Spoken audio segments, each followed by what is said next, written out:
Are you dealing with a personal injury? Don't go it alone. Turn to the experienced team at Phillips Law Firm. Their attorneys have helped thousands of clients get the compensation they deserve. Call Phillips Law Firm now. Call 1-800-JUSTICE or visit justiceforyou.com. Hi, this is Tom Borthwick, the Diamond King. We have a huge selection in-store, 10 times most places in Whatcom County. We have over 100 certified large diamonds in stock. We have trained staff that went to jewelry school. We offer huge discounts all the time, every day. We have 3 jewelers in our store. We want you to save time. We gift wrap everything and treat you kindly with knowledge. Thank you for shopping a family-owned small business that supports 9 families. We donate to over 50 charities per year. Thank you for being our customer, Borthwick Jewelry. Hey, this is BJ. Thanks for listening to our show's podcast. If you're a fan of all things geeky, you should check out my other podcast, BJ Shea's Geek Nation. We have new episodes every day, and you can check it out at bjgeeknation.com. Your home is going into foreclosure and you feel like a financial wreck. You don't know where to turn for accurate information. I'm bankruptcy attorney Travis Gagne. Let's talk about some legal options. If we work quickly, we can propose a plan to save your home, modify the loan, or in many cases even eliminate your second mortgage. The consultation is free. I've helped hundreds of people just like you make informed decisions about whether to save their home or exit it on a reasonable, organized timeline. The chapter you choose sets the tone for the next chapter of your life. Please contact me today at choosetherightchapter.com. That's choosetherightchapter.com. 99.9 KISW, The Rock of Seattle. Well, Tom Cruise, man, he's hoping to strike lightning twice because last year Top Gun was huge. Oh, yeah. Super huge. It's like the first non-superhero movie in a long time to like break in the big bucks. Remember that random kid that called into the show, was like 12 years old, and we're like, what's your favorite movie of all time? He's like, Top Gun Maverick. Yeah. Like, all right, nice. So now he's doing Mission Impossible, and of course, that's a great movie franchise. I didn't realize it was part 1. I didn't realize that this Dead Reckoning part 1 is like, what? I didn't realize that until last night. I was watching something in the trailer for the new movie came out. I forgot that this movie was even coming out, and it's out like today, I think. Yeah. And I was just like, all right, you already got me sold. Like, I watched a couple of the scenes, and I'm like, oh, it's Tom Cruise in an action film. Sign me the F up. But then I was like, it said part 1. I'm like, oh, you son of a bitch. She's going to leave us with a cliffhanger. Yeah. Oh, it's already got 97%? Whoa. What?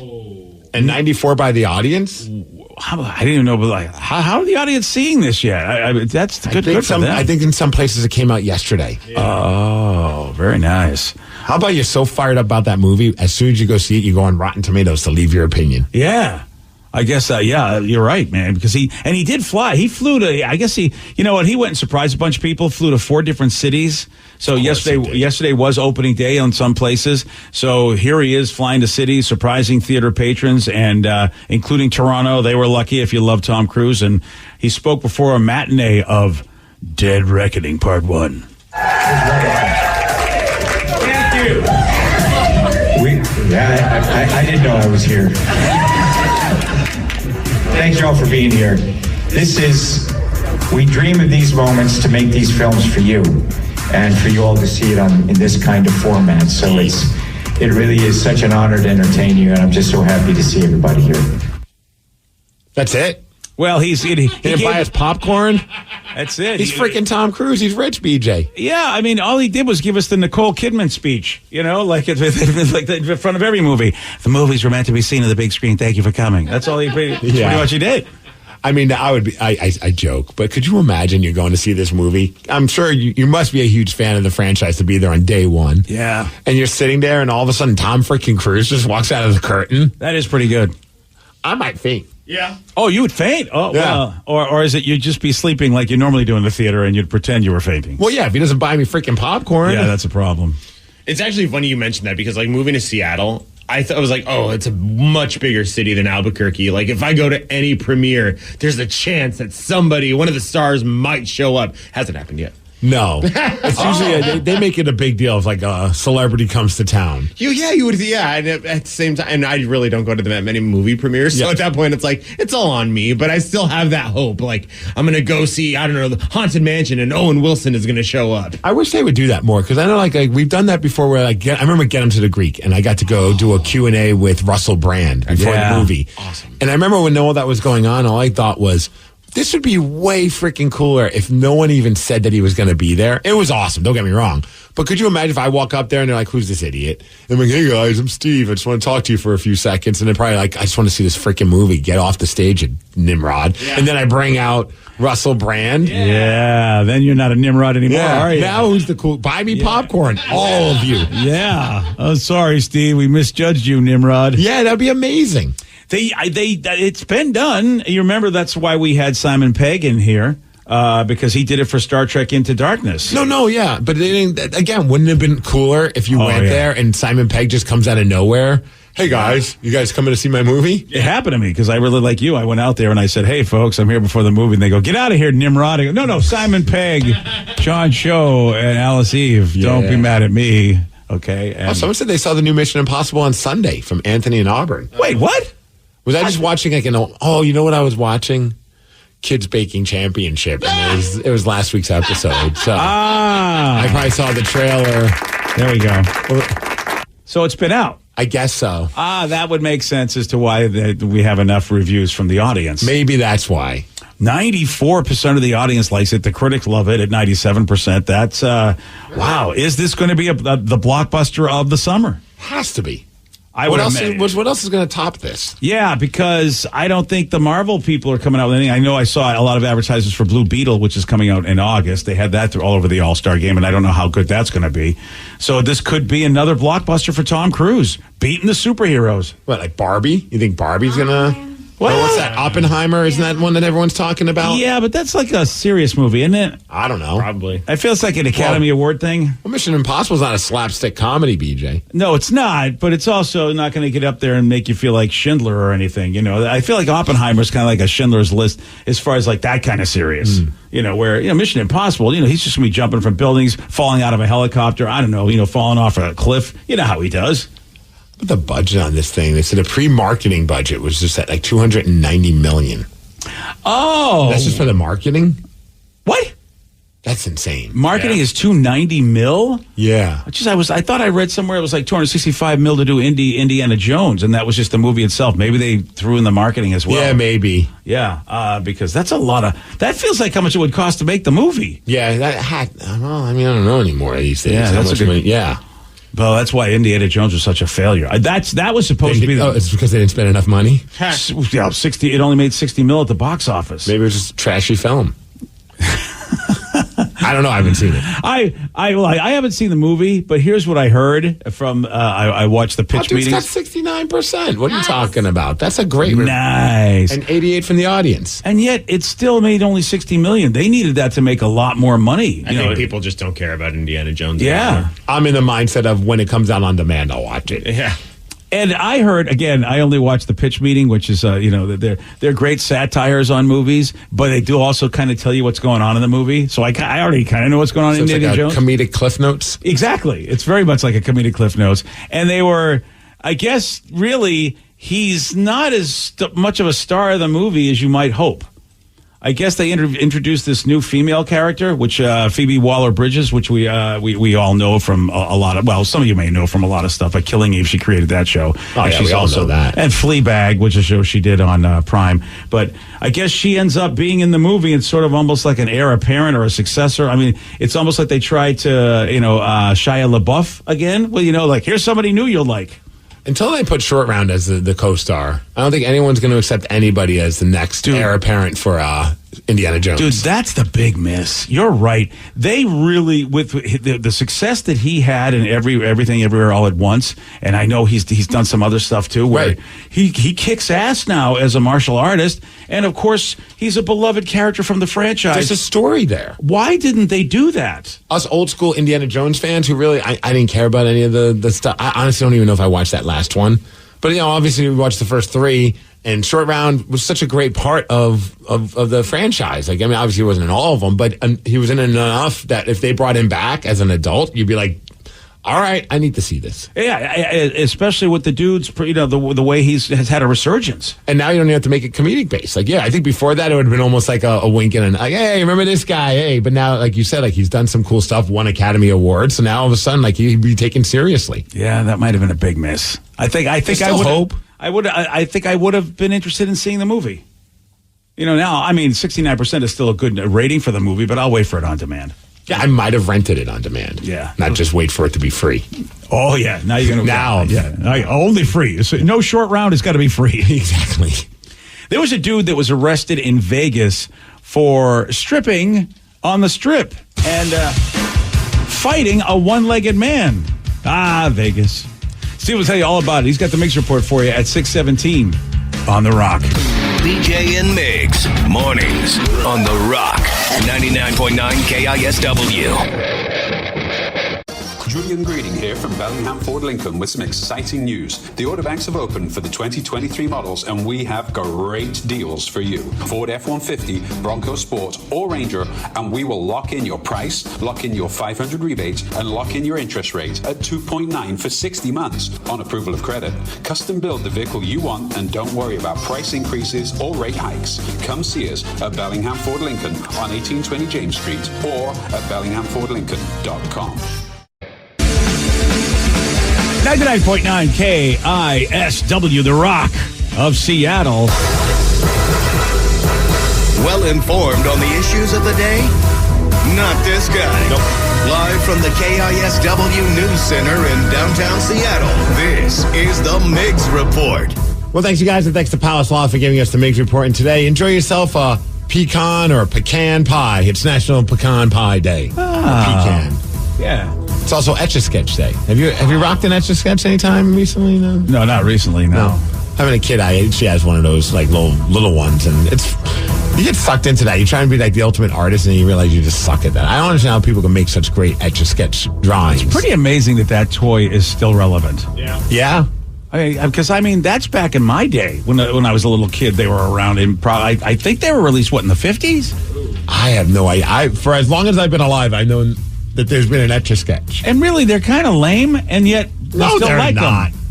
But we still like them, though. But they are, when you think about everything else out there, it's like, that's... Have you seen some of the people that make like these intricate pieces of art? And I'm like, man, I would never erase that. And then they like, whoop, erase and they just start all over again. Yeah, those folks really... I guess they're artists is what they are. I'm pretty fired up just to write my name on that damn thing. Yeah, I can. I never 1960 it came out. Oh, so right when I was born. The Etch-a-Sketch is as old as me. Guess how much it was back in 1960? Oh, I'm going to say it was $3.99.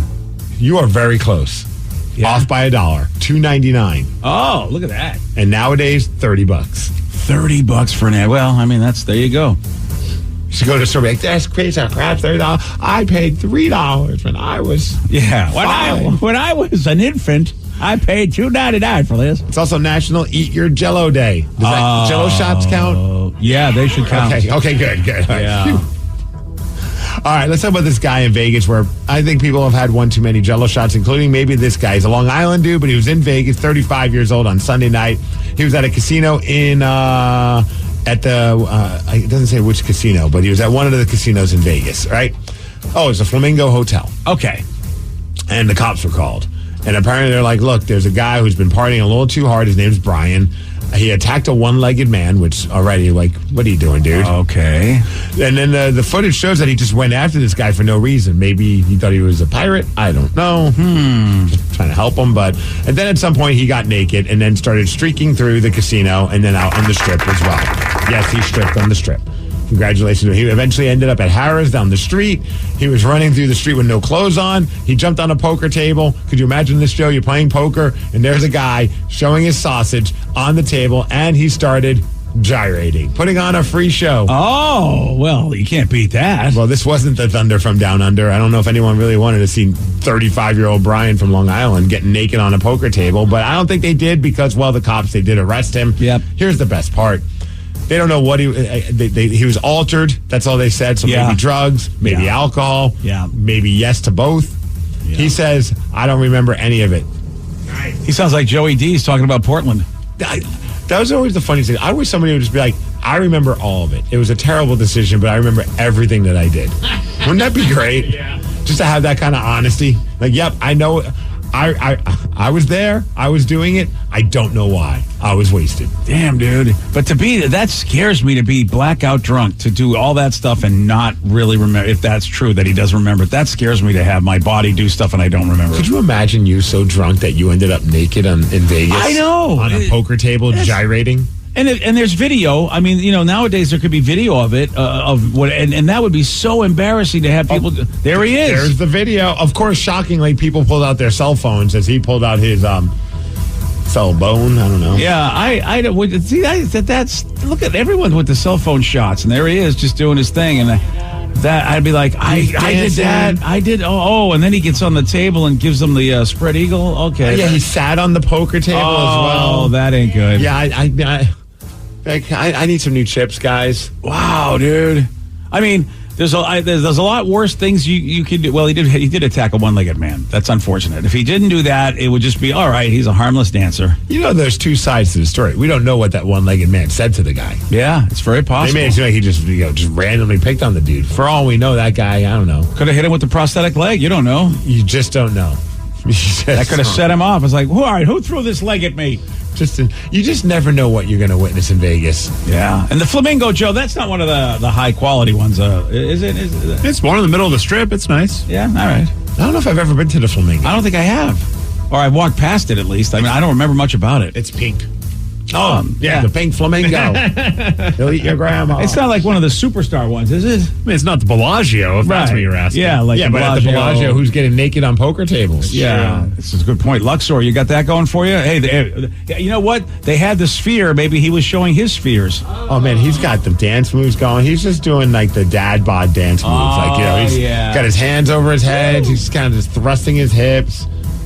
All right. There's a lot of smiles in the crowd. Well, sure. I mean, they're like, okay, then. The poor poker lady who's right there is just like, I'm not to do this. What's happening here? And here come the security guys. You see that there's a woman that's just looking like, is this the best you can do, Vegas? I know there's certain people that work at this place that are just continuing to serve drinks. Oh, there he goes. Then he gave him the flying squirrel. That's not good. He's just trying to show everybody what he had for lunch. Yeah, that's not. Oh my dang. Goodness gracious. No. I highly recommend watching this, even blurred out. If anyone can find this online, it's fantastic, even blurred out. Blurred out is the only way you could watch it without losing your lunch. You know when it got weird is that he tried to take people's money. Oh, that's not cool. Yeah, that's when security was just like, okay, the fun and games are over. Yeah, sir. You're done. Oh, and they got a wrestle naked guy. Look at that. Yeah.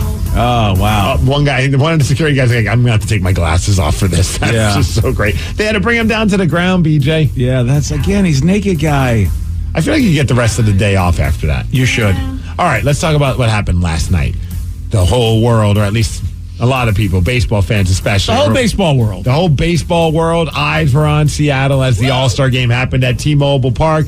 Unfortunately, the American League did not win. They ended up losing 3-2. Man, it looked like we were going to win. We're up 2-1. And then the new King Felix. Yeah, gave up a home run, which I'm sure a lot of Seattle Mariners fans were kind of like, haha. Yeah. Because some people are all up in arms. Some people are a little too worked up about this whole King Felix thing personally. I think it's silly. And the more worked up you get about it, the more the Orioles fans and their social media department are going to lean into it. Oh, yeah.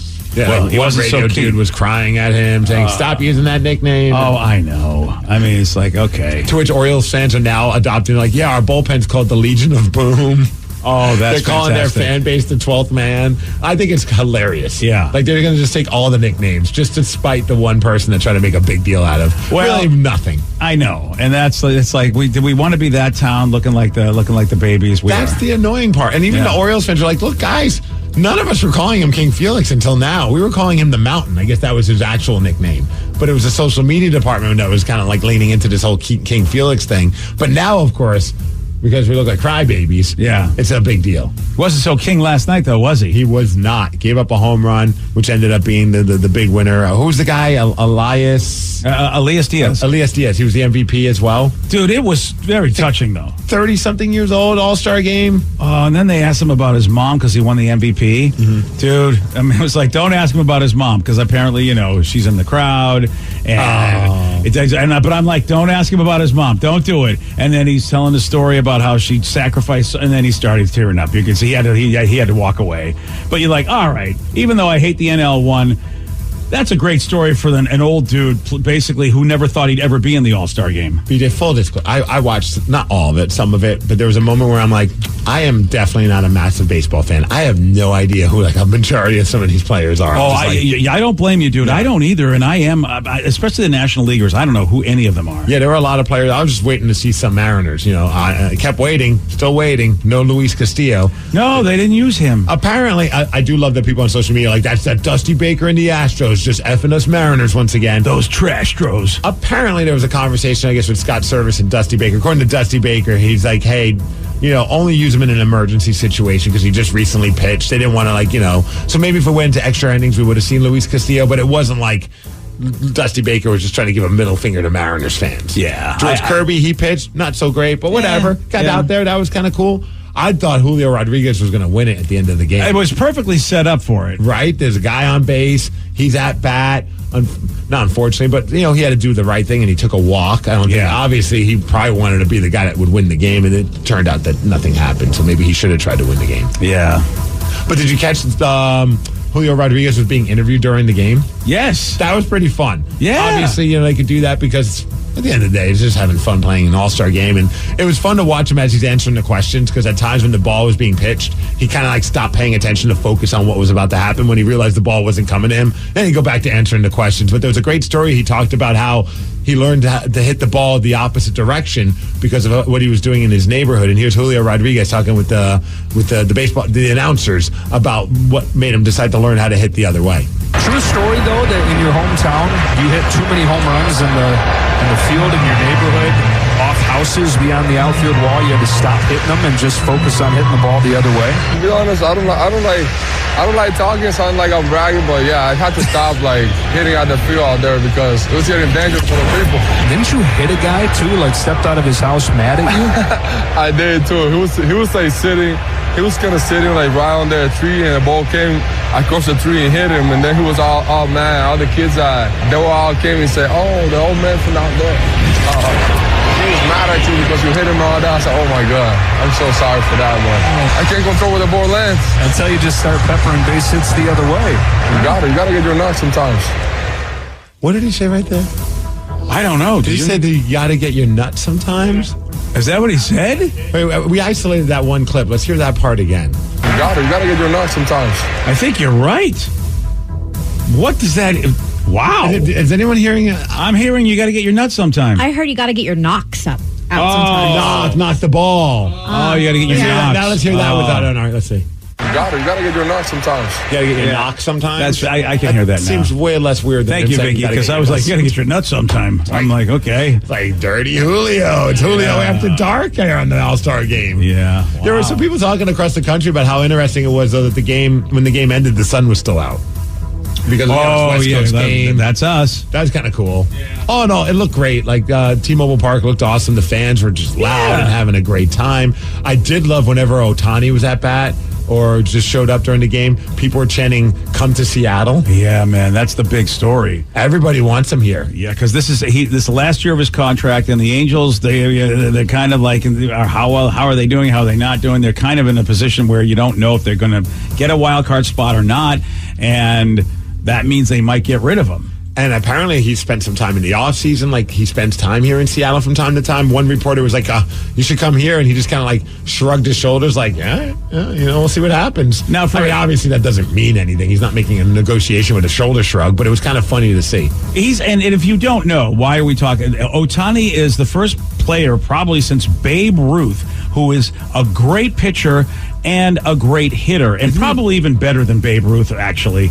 And isn't he leading the league in home runs? Leading the league in home runs, and also is leading the league in some pitching stats. That's insane. Yeah, it's just nuts that he's so good at both. So basically, getting him would be like getting a star pitcher and getting a star hitter all in one player, so everybody wants this guy. Didn't the Mariners try and get him originally before he came to the States? They were one of the teams. I think they were in the mix, yeah. But obviously, the Angels stepped up and made it happen. But they're thinking this guy could make $500 million a year. Well, we got Amazon and Microsoft and Starbucks. I'm sure we could put together a GoFundMe. So and you're going to have to give up the farm. To get this guy to join you, he will have a massive impact on any team that he goes to. It's go time. Yeah, Mariners need him. A lot of teams need him, Steve. We need him the most. Yeah, I mean, he definitely would help out this team. He'd help out a lot of teams. The thing is that do you want to give up everything to get this guy for for a quarter of a season, really? Someone said shoulder shrugs. There are legal agreements in Canada, so maybe. Yeah, I know. He was like, what a weird thing for him. He's at bat and he's just hearing not the entire, but a lot of people in T-Mobile Park chanting, "Come to Seattle." Yeah, he's going to make bank. And he seems like such a great dude. Everybody says he's like one of the most humble guys they ever known. Big smiles. He seems real likable. Yeah. Oh, yeah. Great story. I have big smiles, too. I realize I'm about to embark on a massive, massive contract, too. A huge Ichiro fan. Yeah, but he was a huge Ichiro fan. Was there a rumor, I don't know if it's true or not, that like part of why he didn't want to come to Seattle is that he didn't want to like walk in the shadow of Ichiro? He kind of wanted to kind of create his own legacy. I wonder about that. You're right, because he did idolize the guy so much and knew what Ichiro was here.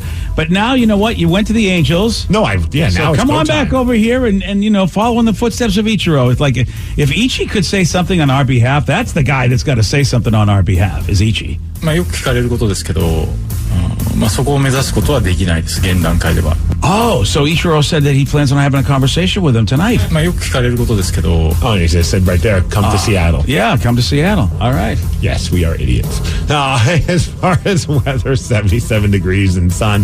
Thanks to Snoqualmie Casino for giving us the Migs report, and that's what's up. And talk about knowing nobody, Steve. I had no idea this hot young Rookie of the Year candidate for the National League is from Seattle.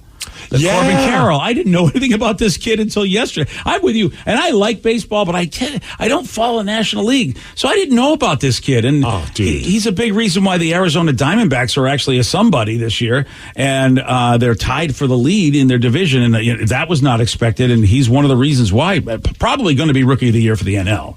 It blows my mind that when I look back when I was a kid, Grant, we had way more time and memory was better. And I was way more obsessive about baseball. I can name every single player on every team. All-Star game was like a massive deal for me because I get to see all my favorite players or people that, you don't usually get to see all in one game. It was like, I knew every single player as a teen. Now, if you're not on the Mariners, I don't even know who that, or a superstar, I have no idea who the hell you are. Yeah. And I sure as hell I'm not going to be able to figure it out anytime soon because it's like life is just coming at you too fast and you're doing too many things. You don't have that time to like analyze and study baseball like I used to. Dude, it's crazy. And I was just thinking, I totally forgot. Like there's the guy that wasn't there is like the big superstar. So like he might be giving Corbin a little run for his money in the NL. He didn't even make the team. I think Ellie De La Rosa, the guy for the Cincinnati Reds, who's a phenom. And they even mentioned he's not even here and he should be here. That's the base stealing guy. Yeah. But I think because he came up too late, I guess. And so therefore not enough people had enough time to get to know him, to get him in. I still can't believe they didn't find a way to get him in the All-Star game because he's probably like the hottest player in baseball, at least as far as getting name recognition. Right. And so I don't know any of these people, Steve. It was just like, I'm like you. Like, I remember when I was a kid, I remembered everything. Don't know a thing. But it's cool to see Julio Rodriguez. That guy is a superstar. Yeah. Like, he just has that charisma. He just looks like and the announcers love him. Everybody seems to love him, not just here in Seattle, but everywhere. He looked good on the red carpet, too. He was, he had a nice jacket. And I like the All-Star game hats that everybody was wearing. Dude, I saw some people complaining about it. I dug them. See, I didn't know they were doing that. I see, it's so weird. And I was like, why are they wearing their like regular uniforms during the home run derby? Because I thought usually they wear like the American national, but I think they switched it up this year and had them wear these cool alternative like Seattle style uniforms, which I think is really cool for the All-Star game, including the hats. Yeah, and the hats, everyone had matching hats color wise. Yeah, but then their own team logo on it.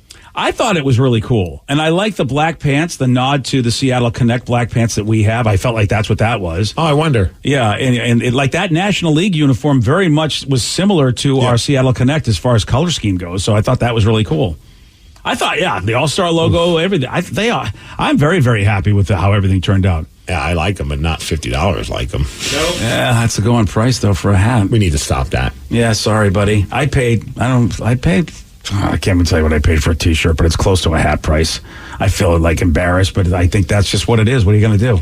Yeah, I'm still like holding on like to that whole like hat should be under $30. Those days are gone, dude. I'm thinking a T-shirt should be $20. I know, and guess what? They ain't. No, far from it. No, they're not. Yesterday, Steve, he did get this one right. Which ocean is the saltiest in the world? Wow. I don't know. The Atlantic? Yes, you do know. Is that Dirty Julio? What the heck was that? I don't know. Yeah, that was... You want a shot at beating Steve? You got it. 206-803-ROCK. We'll play Beat Migs at 647 on The Rock. Today's podcast was brought to you by Travis Gagne, bankruptcy attorney. He's here right now and has agreed to answer more of your questions about bankruptcy. What's the difference between filing for bankruptcy and credit counseling? Credit counseling is a useful process in some circumstances, but it does show up on your credit. In fact, from a credit scoring standpoint, credit counseling shows up just like a bankruptcy, so it's going to affect your credit as negatively as filing bankruptcy. In credit counseling, the idea is that a credit counselor works with your creditors on your behalf to try to lower interest rates or work out payment plans with your creditors to pay back your debt over time. In credit counseling, you almost always pay back 100% of the debt, sometimes at lower interest. And of course, some creditors will participate in that process and some won't. So you're usually left with kind of a mixed result with credit counseling and, of course, a high payment. Thanks, Travis. If you have more questions about bankruptcy, you can reach out to Travis anytime at ChooseTheRightChapter.com. That's ChooseTheRightChapter.com. Thanks for listening. The Jet and Black Labor Day sale has been extended through September 13th. Save up to 50% off on top brands like Maytag, LG, GE, and Frigidaire. Save over $2,000 on Frigidaire Gallery refrigerators, $450 off KitchenAid dishwashers, and over $900 off GE range and microwave hood combos. Plus 0% financing for 18 months OAC. Come shop the extended Labor Day sale and experience the Jet and Black difference. Jet and Black, your hometown appliance store. Online at jetblack.com. Are you dealing with a personal injury? Don't go it alone. Turn to the experienced team at Phillips Law Firm. Their attorneys have helped thousands of clients get the compensation they deserve. Call Phillips Law Firm now. Call 1-800-JUSTICE or visit justiceforyou.com. Hi, this is Tom Borthwick, the Diamond King. We have a huge selection in store, 10 times most places in Whatcom County. We have over 100 certified large diamonds in stock. We have trained staff that went to jewelry school. We offer huge discounts all the time, every day. We have 3 jewelers in our store. We want you to save time. We gift wrap everything and treat you kindly with knowledge. Thank you for shopping a family-owned small business that supports 9 families. We donate to over 50 charities per year. Thank you for being our customer, Borthwick Jewelry. Hey, this is BJ. Thanks for listening to our show's podcast. If you're a fan of all things geeky, you should check out my other podcast, BJ Shea's Geek Nation. We have new episodes every day, and you can check it out at bjgeeknation.com. Your wages are being garnished. We can stop that now. It's hard enough to pay your bills when things are good, let alone when a big chunk of your take-home pay is gone before you even get your check. I'm bankruptcy attorney Travis Gagne, and I can stop the garnishment and get the creditors off your back immediately, often the same day as our consultation. Both Chapter 7 and 13 provide bankruptcy relief, but choosing the right chapter is crucial. In a free consultation, we can create a plan to get your finances back under your control. The chapter you choose sets the tone for the next chapter of your life. Please contact me today at ChooseTheRightChapter.com. That's ChooseTheRightChapter.com. 99.9 KISW, The Rock of Seattle, presenting Greta Van Fleet, coming to Climate Pledge Arena. It's happening August 4th. And man, if you love the Fleet, you're going to love the free tickets. Is that what they're called, the Fleet? That's what I'm calling them. Get on board the Fleet. Get on the Fleet, people. You want those tickets, right? All right. Well, just log in and listen to KISW on the Odyssey app, AUDACY, or log in and listen on KISW.com. That's how you can get them tickets, man. And the more you listen, Steve. The more you listen, the more chances you get at winning. And in addition to winning, not only do you get the tickets to see the Fleet. You could also go backstage to get a glimpse behind the scenes of the inner working of the Fleet's Starcatcher World Tour. And how about this? An autographed electric guitar signed by the Fleet. Nice. I wonder if they're going to put the Fleet or their full name. I mean, it depends. They should put GV Fleet. GV Fleet. Yeah. Every hour you listen gets you another entry. That's right. That's as simple as it is. Just log in and listen. You want all the info? Go to KISW.com. Let's play Beat Migs. It's time to play the game. So everybody scream his name. Beat Migs. Don't be a loser. Whoa. Beat Migs. You're a loser. Who's ready to be Migs? I know Jeff from Puyallup is. Jeff, are you there? Hey, boys and girls and Steve. Hey, Jeff. That's right. You're not a boy or a girl, Steve. I'm one of a kind. Wow. All right, now get out of here. Goodbye. For those playing at home, Jeff has 60 seconds to answer 10 questions. You can pass all you want, but you only get 3 guesses per question. Are you ready? I'm ready, Sarah. Sight, smell, sound, taste, and what make up of the 5 senses? Touch. Yes. The Taste. first Okay. American colony was founded in what U.S. state? I don't know. Pennsylvania. No. Delaware. No. Maryland. No. Oh. The dog breed cockapoo is a cross between a poodle and a what? Cocker Spaniel. Yes. What rapper played Captain Dixon in the comedies 21 and 22 Jump Street? Snoop Dogg. No. Rapper. Ice Cube. Yes, Ice Cube. The asteroid belt can be found between Mars and what other planet? Let's go Venus. No. Jupiter. Saturn. Jupiter, yes. Go. Good job. Who is the current manager for the Mariners? Scott Service. Yes. How many neck bones does a human have? 5, 6. No. 4. No. What color is known as the absence of color? Black. Yes. You get 6 correct, Jeff. Almost All right. 7. You almost said the right answer on the neck bones. Almost. You decided to go the other way, though. Yeah, so we'll see. We'll see if that's the difference maker. We'll see. It could be. Steve, are you ready?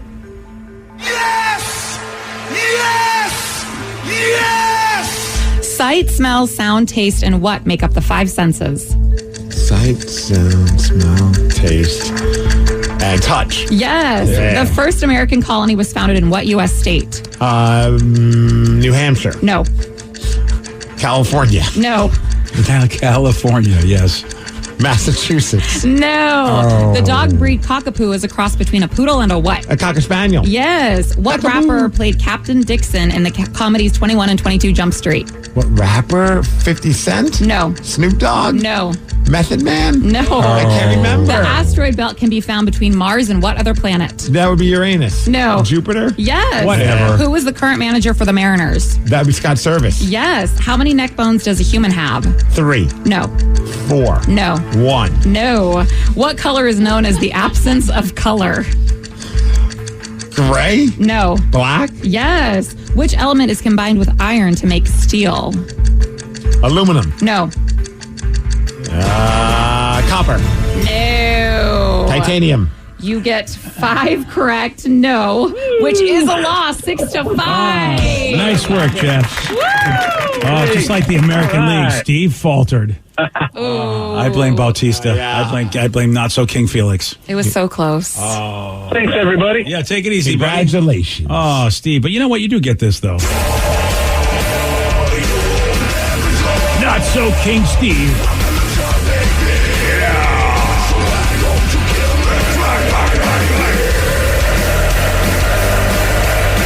Does anyone know the first American colony? Ooh, you know what? I know we landed in Massachusetts with the Pilgrims back in the day, but the first American colony wasn't it Delaware? It was Virginia. You know what? I don't feel as dumb. Yeah, because I'm surrounded by other dummies. I Well, guess no one knew that. I would never guess. You got to know your history for Virginia.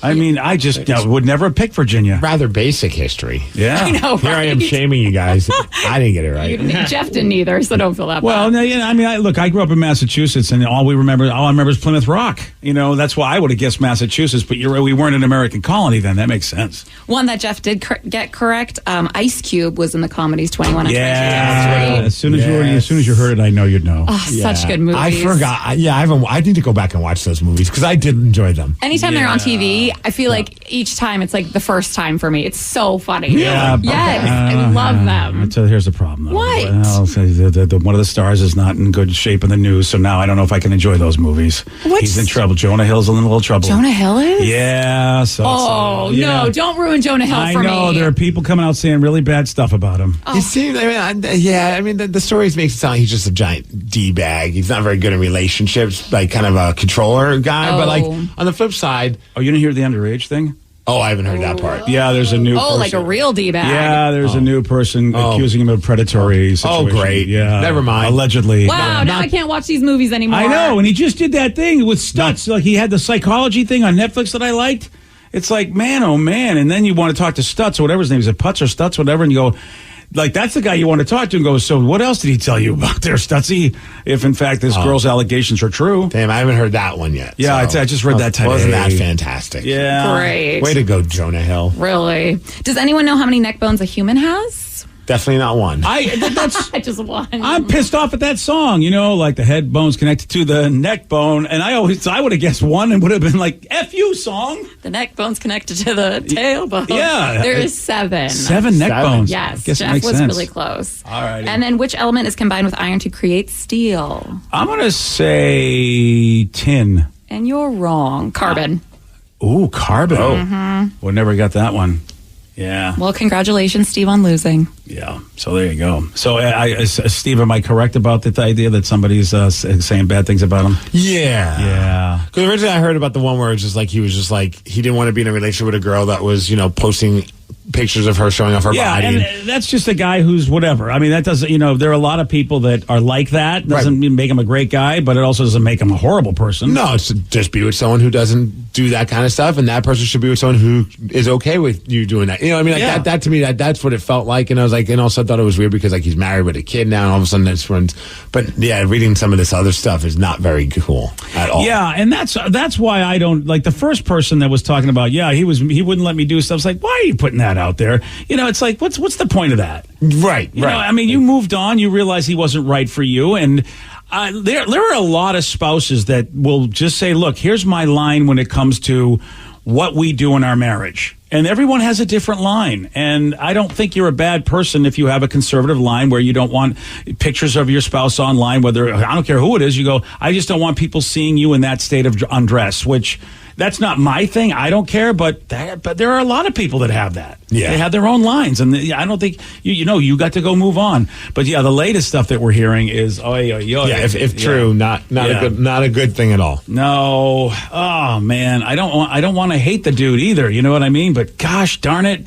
I know some people can separate the art from the artist. I know it's always like the conversation. But there are certain things like I have a tough time. Like there's a band called Brand New, and I know Danny probably knows them as well. They were one of my absolute favorite bands, but then word came out, and we only know so much of every artist that you obviously don't know every single detail about everybody, and sometimes you get disappointed when you find out later on, oh, that person was a douche. But like there's stuff that came out about the singer, like he was like communicating with a minor, and it was just not at all good, right? No, I haven't listened to them ever since. Like I just as much as I want to listen to them because I love their music, and I'm just not the type of person that can always separate the art from the artist. In some situations, you're like, okay, that guy seems like a D-bag, but not in that one. It's just like, no, man, like I'm listening to your lyrics and they're like love songs. I'm like, who are you singing about? Like, yeah, you know what I mean? And yes. It's like, context is tough. And it's got to suck for the other bandmates because they're like, it's not like we knew that this dude was going to be that kind of a guy. Oh, yeah. Well, it's just like Michael Jackson. All my friends that have watched the documentary Neverland, I think that's what it's called, and when they've told me about it, I won't watch it. I'm like, I don't want to see information that really, because it's just horrible to think that all that stuff happened. And everybody seems, their own opinions are, once you watch that documentary, you will make a decision about what did and what didn't happen in that whole Michael Jackson thing, and it's not positive. And it's like, wow. Well, first of all, I don't want to watch the documentary. If you guys tell me it leads you in that direction, I don't want to think about that activity going on. But the selfish side of me on that one is that I was never a Michael Jackson fan anyway. So me boycotting the music of Michael Jackson, I was already doing that. Like, yeah, you know what I mean? I was. And Sarah, a big Michael Jackson fan, and it's funny. I made a new playlist. I didn't put any of him on there. The only thing I have is Weezer's Billie Jean, and it's like whenever that comes on, I'm like, yeah, this is such a bad version, but I don't know if I can listen to the original. I feel like a bad person. I was going to say, not one of Weezer's best covers. But. No, it really isn't. No, it really. Oh yeah, let me tell you, Enter Sandman, also not one of their best covers. No, I don't listen to that album ever. None of this. I don't like any of the covers. I grew up a massive Weezer fan. I don't like any of those covers. Take On Me, I really like. I thought they did a pretty good job with that. Yeah, I mean, Yeah, I mean, amongst a platter of turds, it's the least disgusting. It's the best turd you can get. Yes. Hey, are you having any problems at work? You having some relationship issues? Any other random problem where you need some advice? Well, we are here for you. Call us, text us right now, 206-803-ROCK. It's Help Wanted, and we'll do it at 717 on The Rock. BJ and Migs, mornings on The Rock, 99.9 KISW. If you've been waiting on buying a new grill, the Labor Day sale at Judd & Black is your best chance to make it happen. The Weber and Traeger grill you've been eyeing, chances are we have it. The best part? Our limited time, 0% financing options makes locking down your grill easier on your wallet. You've waited long enough. Get your grill during the Labor Day sale, extended only through September 13th. Judd & Black, your hometown appliance and barbecue store. Online at juddblack.com. Is your relationship going sideways? Have a family issue? Problems with your coworker? Do you need advice? We're here to help. No problem is too dumb. No dilemma is too silly. This is Help Wanted with BJ and Migs. 99.9 KISW, The Rock of Seattle. Well, for years we've been getting lots of messages, lots of texts, phone calls from rockaholics looking for our help, and we thought, you know what? We can't do it just for listeners on the loose. We got to give them a big segment. That's what Help Wanted's all about. We're here to help, BJ. So if you got a relationship problem, a problem at work, anything else, it does not matter how dumb it is, we are here for you. Call us or text us, 206-803-ROCK. That's the number to call. That's the number to text us. Oh, it's Help Wanted. Someone just texted in. Actually, we got a couple texts. People want to know. Hey, last week, a guy texted in to Help Wanted, wanted to know if he should take his brother to the All-Star game. What happened? Oh, that's right. I forgot all about that. Of course, last night was the All-Star game. And I didn't think we were going to get a text today because I was like, oh, yeah, hopefully this guy will get back to us this week. But yeah, sure as that. He sent us a text this morning. He said, guys, I made sure to get up early and text you guys with an update. I'm the guy who won tickets to the game, the All-Star game, and debated on taking my brother. Well, I kind of took your advice, but not really, because I ended up taking my brother. Oh, there we go. So you really didn't take our advice. All right. He said, I thought about what y'all said, and I decided to have an intense heart-to-heart over the weekend with him about his attitude. I told him how he sucks to be around. It was an awkward chat, but he understood. He even said that he's going to start looking around to find somebody to talk to about what's going on with him. And then I followed it up, and I followed my gut, and I said, I have tickets to the All-Star game. I want you to go with me, but I can't go with a Debbie Downer. I told him I even texted into your show, which he thought was funny that he was the topic of conversation. And I have to say, we had the best time. Nice. He chose not to have a lick of alcohol, and we had so much fun. He even said at the end of the night, thank you, I needed that. So thank you guys for giving me advice that I didn't take. Well, he did actually take the advice because he had a heart-to-heart with his brother. Yes, which he wasn't planning on having. I think he was just going to just not take him. That, look, us guys, it is hard. Women do it so much better, but I think that if we get trained, we can be as good at this. Just sitting down with somebody who's really close to you in your life and going, look, dude, I got to give you... And we talked about it with me. There are people that done it with me where I've had some really close friends in the business who sat me down and said, dude, you are a bummer. You're a downer. Mm-hmm. And I really appreciate them because other people just ghosted me. We talked about it before, that one convention. The entire convention ghosted you. But I will say 2 people at that convention actually were like this dude. Yeah. And I'll tell you who they were. It was Bert from The Bert Show and Paul Castronova from Paul down in Florida. They pulled me aside. They were my friends. They're like, dude, you are just miserable to be around. You got to figure it out.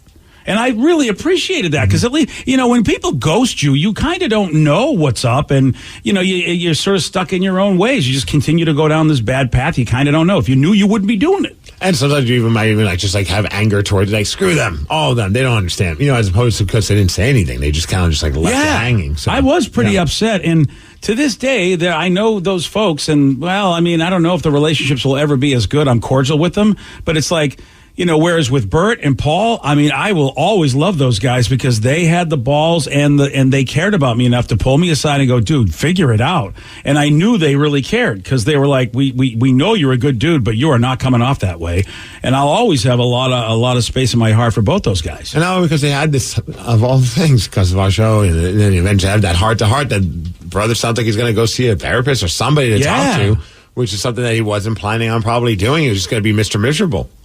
Yeah, and Which I'm sure he'll be from time to time. Yeah, I mean, I'm Mr. Miserable, and I do see a therapist, and I think that's a great idea for your brother because it can really make a difference. And you kind of had a designated driver if you did. Yeah, he didn't drink, which, by the way, maybe the reason why he's miserable. Maybe look, I'm a happy drunk, but some people aren't. Yeah, I think that was he probably realized, if I have alcohol, I might go down. Let me avoid anything that could trigger the negative mentality that I've had around my family and friends because of this relationship ending. Yeah, I have known so many people that have bad stuff happen to them. Mm-hmm. Then, of course, they go, well, I'll have a couple of beverages. And all of a sudden, it's just like, dude, you are a horrible person. I get why, but these beverages are not making it better. Sometimes they'll start off where the person's having all the best time in the world. You're like, oh, this is great. And then all of a sudden, something happens. Yeah. It's like the channel changes and it becomes Dark City. Oh, yeah, dude. Oh. Well, I'm glad we worked it out. I think we did. I think we helped, actually. Yeah. Nice call. I do love. Thanks for giving me advice I didn't take. I am happy that the two brothers will be able to, go and do the brotherly thing. That's cool. Yeah. At least you don't have to look back on it and be like, oh, man, I regret not taking him. But now at least you know you did the right thing and you followed your gut. Would have been nice if one of those brothers could have got out on the mound and maybe, not give up a home run to some 30-year-old guy who's almost might be the worst all-star, and they gave him a home run. One of the worst all-stars, he was the MVP. I know. That's because he basically got a floater from not-so-King Felix. I'm pretty bitter as an American because we had such a winning streak. Oh, they nationally hadn't won since 2012. So I was kind of like, why did does it matter anymore? Do they use it for home field advantage anymore or whatever? It matters to me. No, I don't think so. I think it's not home field advantage. Okay, so it's just a dumb random game in the middle. It used to remember they said this time it counts. Yeah. Last night it didn't count. No. It's Help Wanted, 206-803-ROCK. That's the number to call. That's the number to text. Oh, man, sometimes we get really dumb texts. Oh, well, look at us. And I feel like this would definitely go under that in a fun way because they even said, hey, can you help me with a really stupid argument? I'm ready. Me and my wife got into a slightly stupid but long argument about the pronunciation of the word crayon. Okay. Which I'm second guessing if I'm saying it right. She always says a couple weird things like barbecuer as opposed to barbecue, but for some reason, the crayon one really grinded my gears. I say it's crayon, and she says it's crayon. Oh, she's totally wrong. And I looked it up. A ton of people call it this. So what the F is going on? I've never heard it called crayon. C-R-A-N, crayon. Right? Yeah, I've never heard crayon. Crayon. Am I saying it right? Crayon. Yeah, you are. That's how I was raised to say it. It was crayon. Crayon. Yeah. I definitely have heard people say crayon before, though. Crayon? Yeah, like just... Yeah, like they run it together. Yeah, run it together somehow.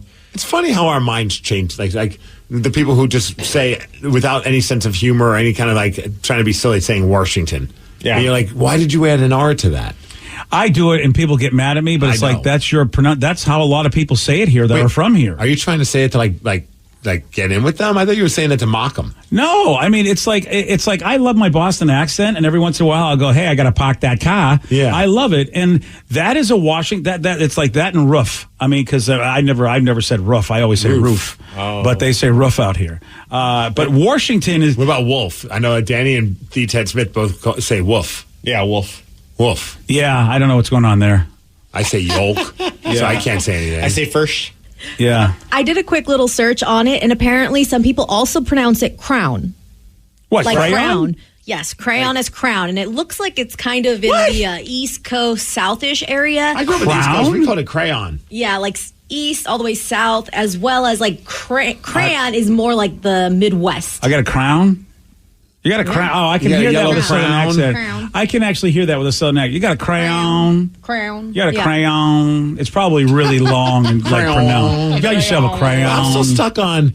I thought this whole time that when you said Washington, you were just being silly. I really did too. So you're trying to get in cahoots with the people who say Washington. Well, it's like it really makes it sound like you're making fun of them. Yeah, it's not everyone says Washington. It's from Washington. Well, this is the thing. Not everybody's from Washington, but I look at it this way, and I don't don't know why people get mad about it, because it's what folks like, I'm an accent person, and I really am amazed at how there's not much of an accent out here in Washington. No, I first moved out here, I'm like, everyone talks like they're on the TV. Yeah, except Washington. People do they're like some of the old schoolers, some of the folks that grew up here say Washington. But not everybody from Washington say Washington. I would say some of the deep cuts, and maybe it's not even Western Washington. It maybe Eastern Washington says Washington, but it's like old schoolers say Washington. Someone said Washington is pronounced Washington. I'm born and raised here. There's no R in it. Well, then who's saying Washington? You can't blame California. I know people in my world that do say Washington, and they're not saying it to be silly.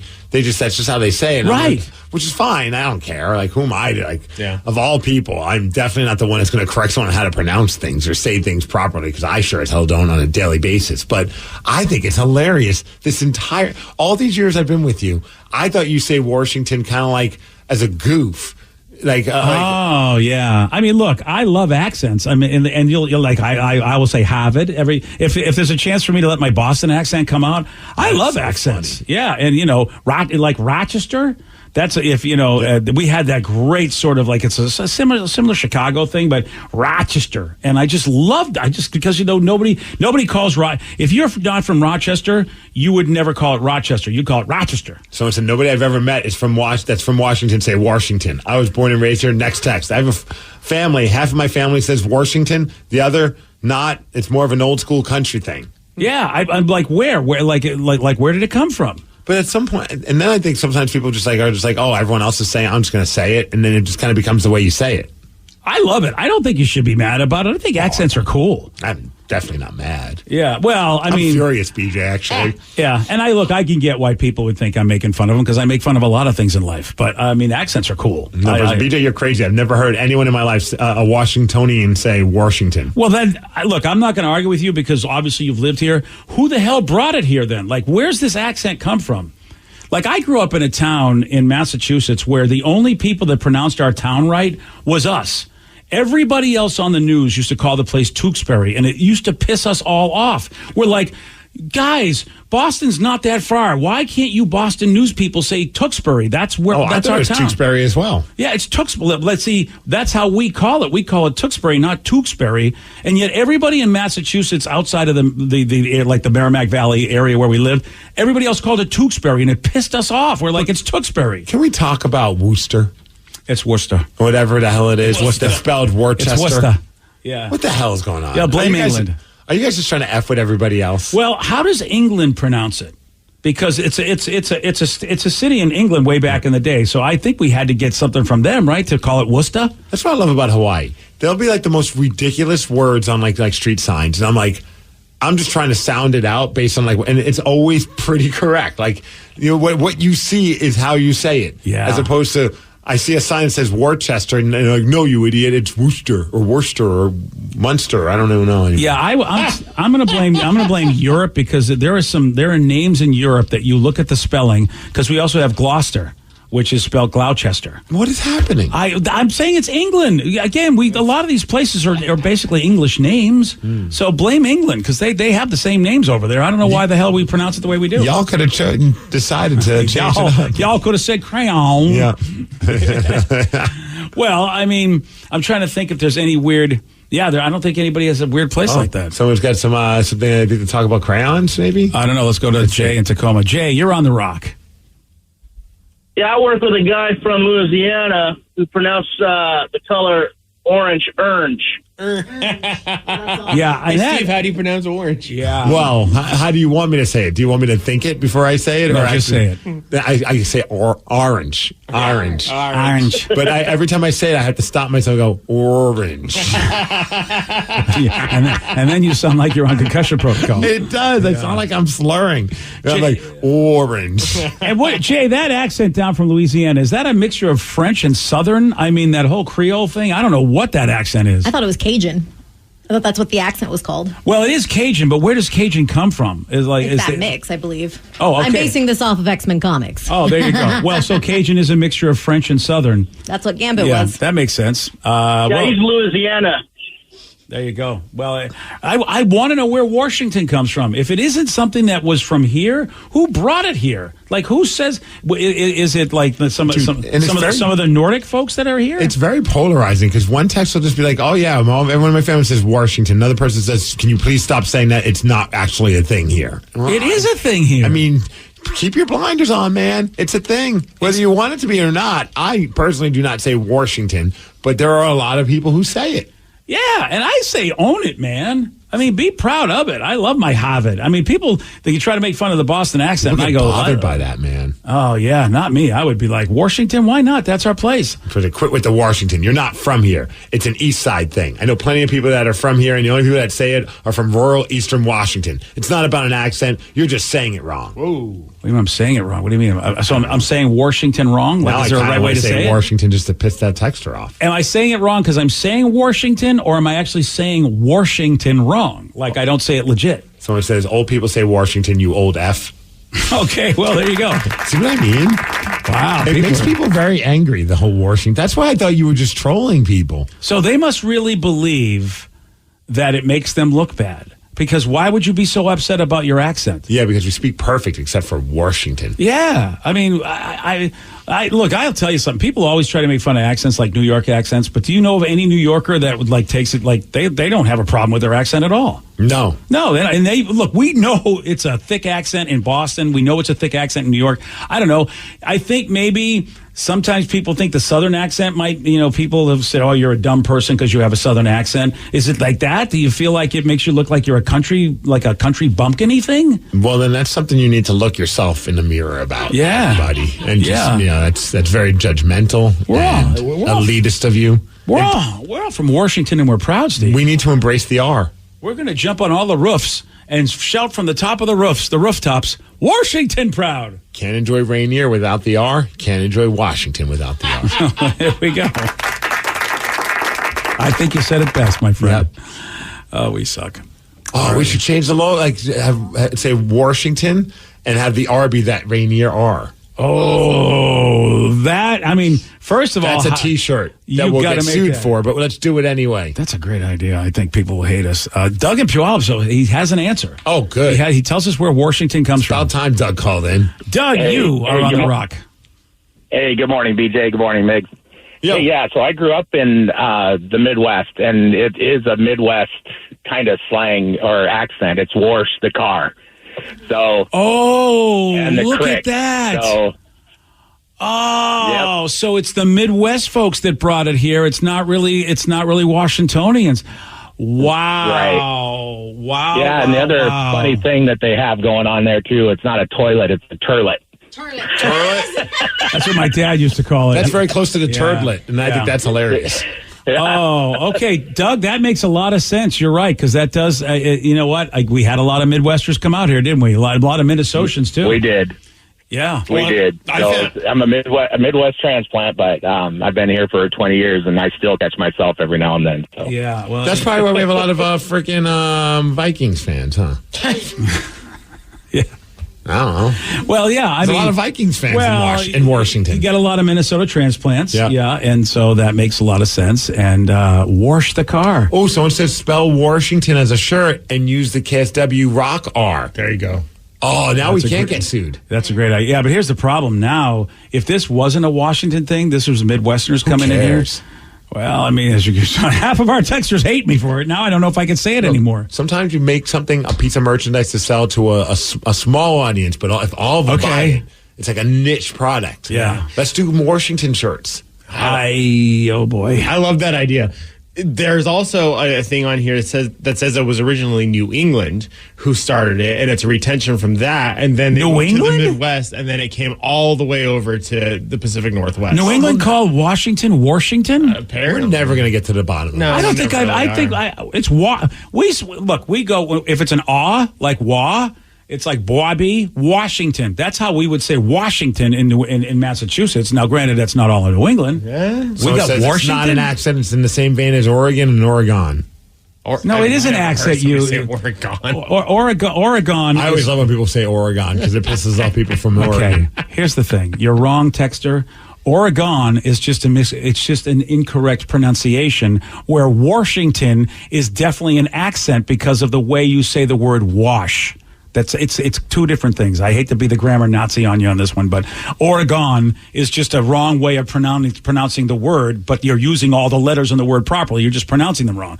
Washington, they're adding an R to a word that doesn't have an R. All right, we got to make these. I'm done. I'm done with these texters. I'm fired up about this new shirt. I don't think you could do it like it's not a Washington thing. It's like now they're saying New Englanders did it. Well, we don't. Let's not focus on that. It's just, let's not focus on the truth. Never let the truth get in the way of a good T-shirt sale, BJ. All right, you're gonna pitch Ryan Castle and tell him that we have to make Washington with the rock R. Yes. Oh boy.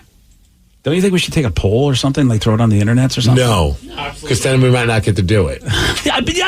Look, you and Danny, you got the Albuquerque guy and the New York guy telling Washington, this is how we're going to make T-shirts pronouncing your state name. You're not from it, Shia. I am absolutely from it. Not the back in the day when it was just Washington. I'm from it, you dummy. Yeah. I don't think I can say it anymore. I always thought it was us. Well, them, the people that lived here the whole time. But if this is somebody else that brought that pronunciation, forget it. Washington, born and raised, would absolutely rock a Washington shirt. Ha. It's like a fun inside joke. If you love calling it Washington, you'll wear it. If you think it's ridiculous that people call it Washington, you might wear it too, because it's kind of like a little nod.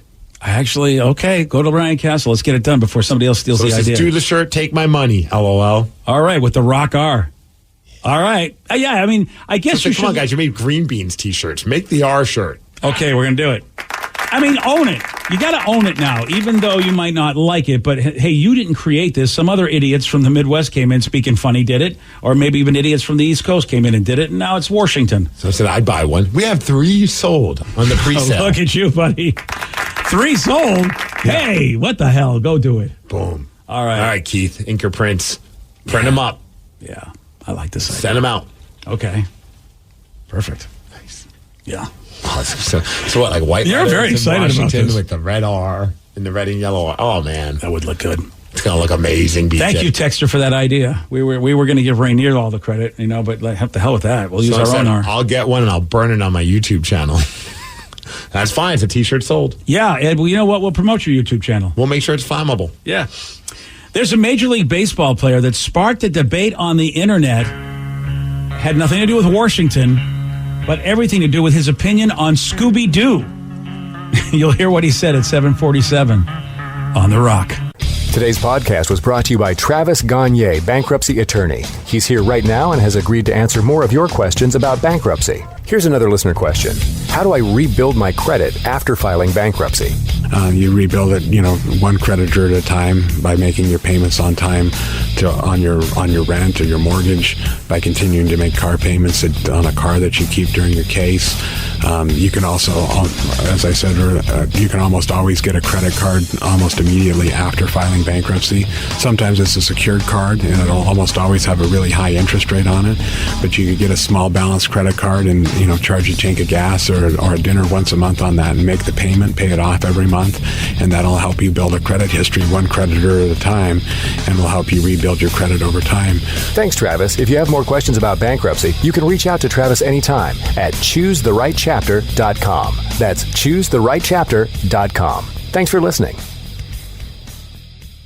Have you or a loved one been injured in an accident? Are you struggling to recover fair compensation? Look no further. At Phillips Law Firm, the experienced personal injury attorneys will fight for your rights and get you the justice and compensation you deserve. They handle a wide range of cases, including car accidents, slip and falls, medical malpractice, and workplace injuries. Justice is a phone call away, so don't wait. Call today for a free case review. Call 1-800-JUSTICE or visit justiceforyou.com.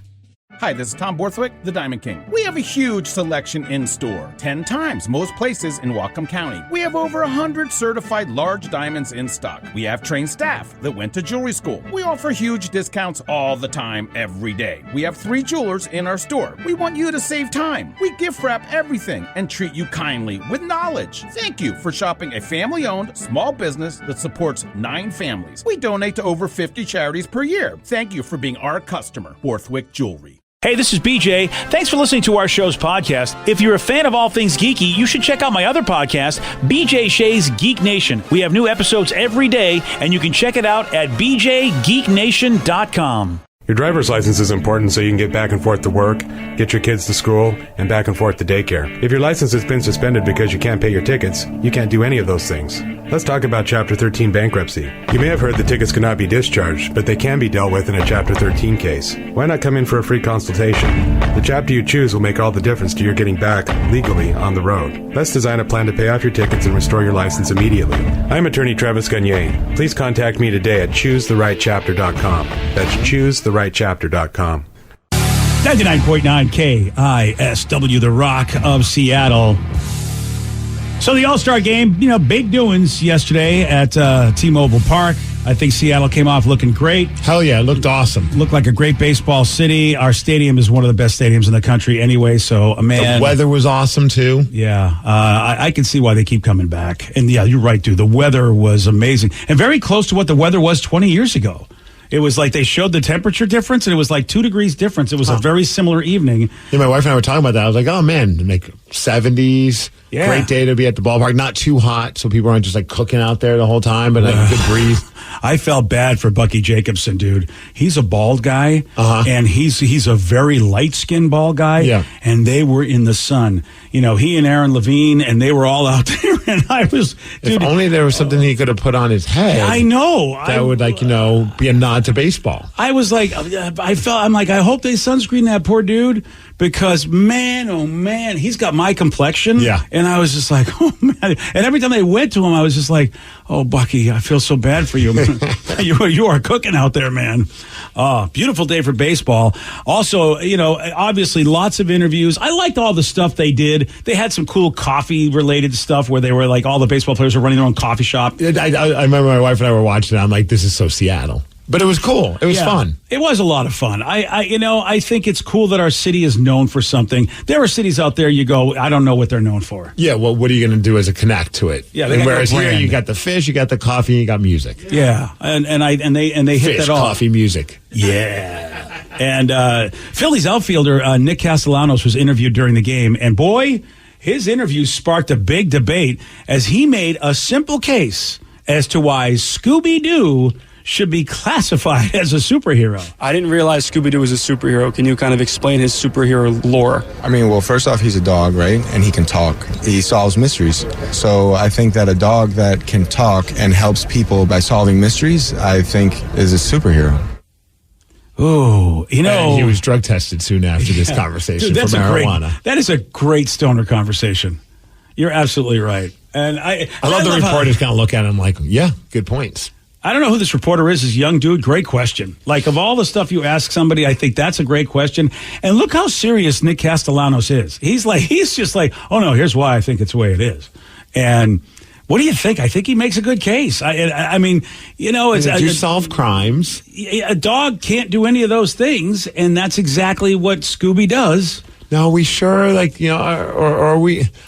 With Scooby-Doo, are we all living in a world where it's through the eyes of the stoned Shaggy, and he just thinks that Scooby is talking, or did he microdose a little too hard one day, and all of a sudden that's a nice retcon, by the way. If just so you know, that's a cool vision. If that's what Scooby-Doo always was. What is the sci-fi speak that you're saying to me? Retcon. So basically, you're taking the lore of a show and you're basically bringing it all the way back and giving it a new perspective.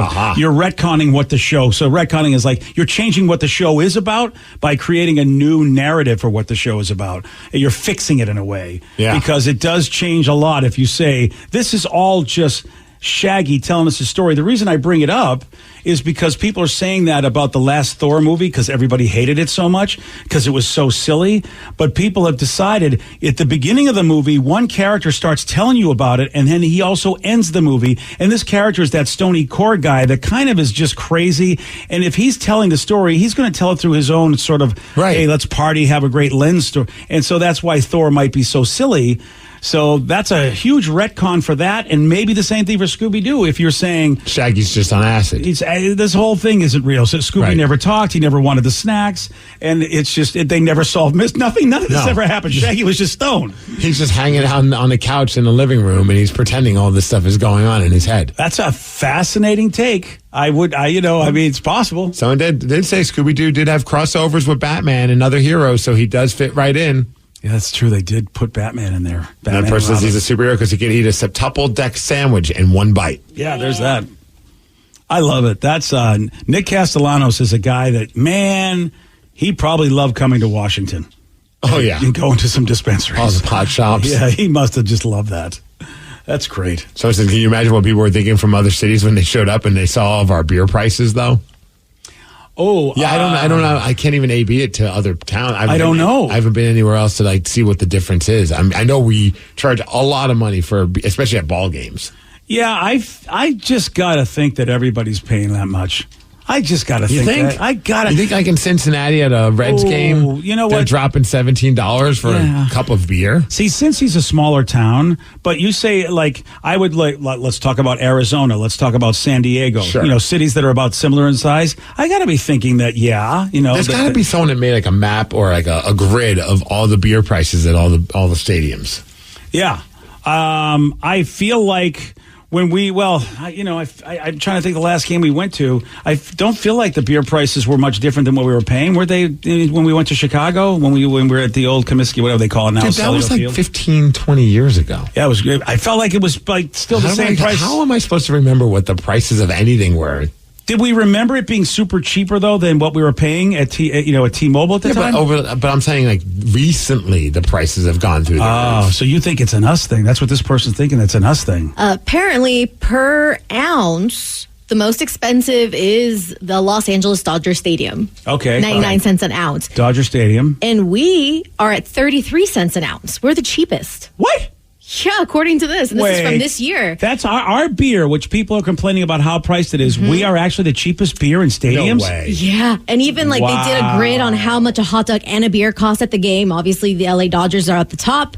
And the cheapest hot dog is the Miami Marlins. But overall, it looks like we are cheaper for hot dog and beer combined. So then people who are coming from everywhere else were like, damn, these prices are a lot better.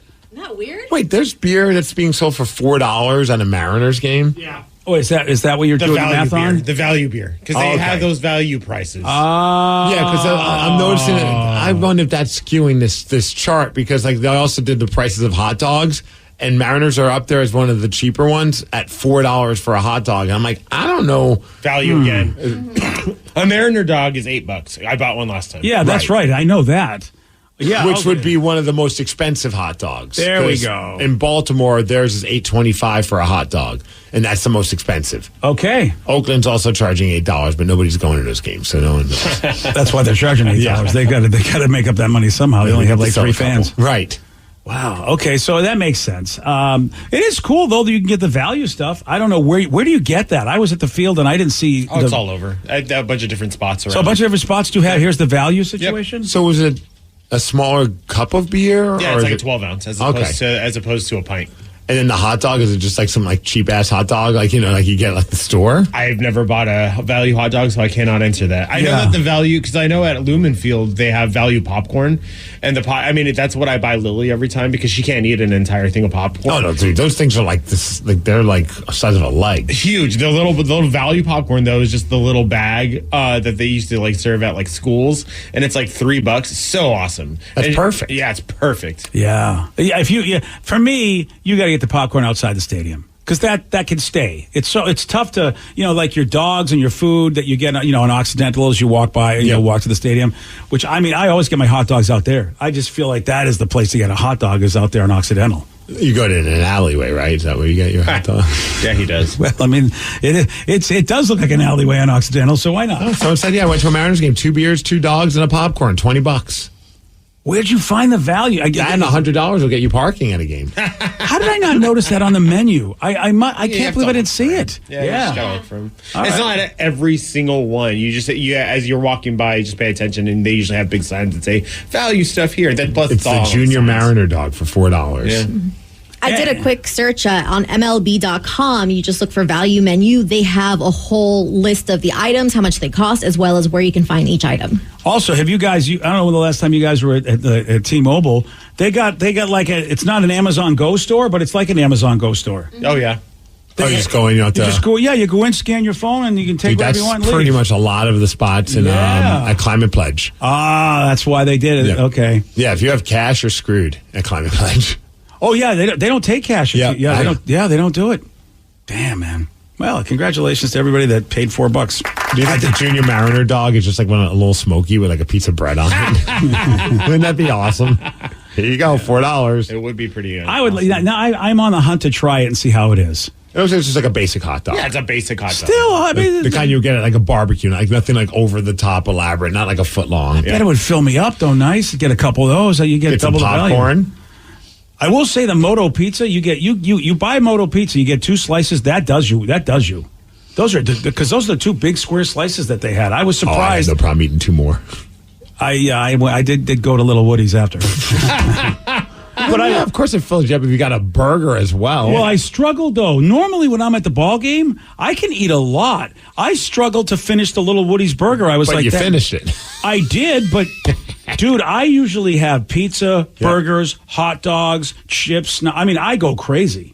Really? Oh yeah, I could. So you have multiple meals. I have multiple meals. I save the whole thing for that day. It's like Thanksgiving. But that Moto Pizza, man, I was like, damn. I was like, I can't. I'm done. I mean, I'm typically like a 1 meal, but then like a bunch of snacks, like a pretzel or some popcorn or something along those lines. Yeah, I get those too. I'm glad. It wouldn't be a true baseball experience. Not at all. Hey, have you ever made a purchase that you absolutely regret?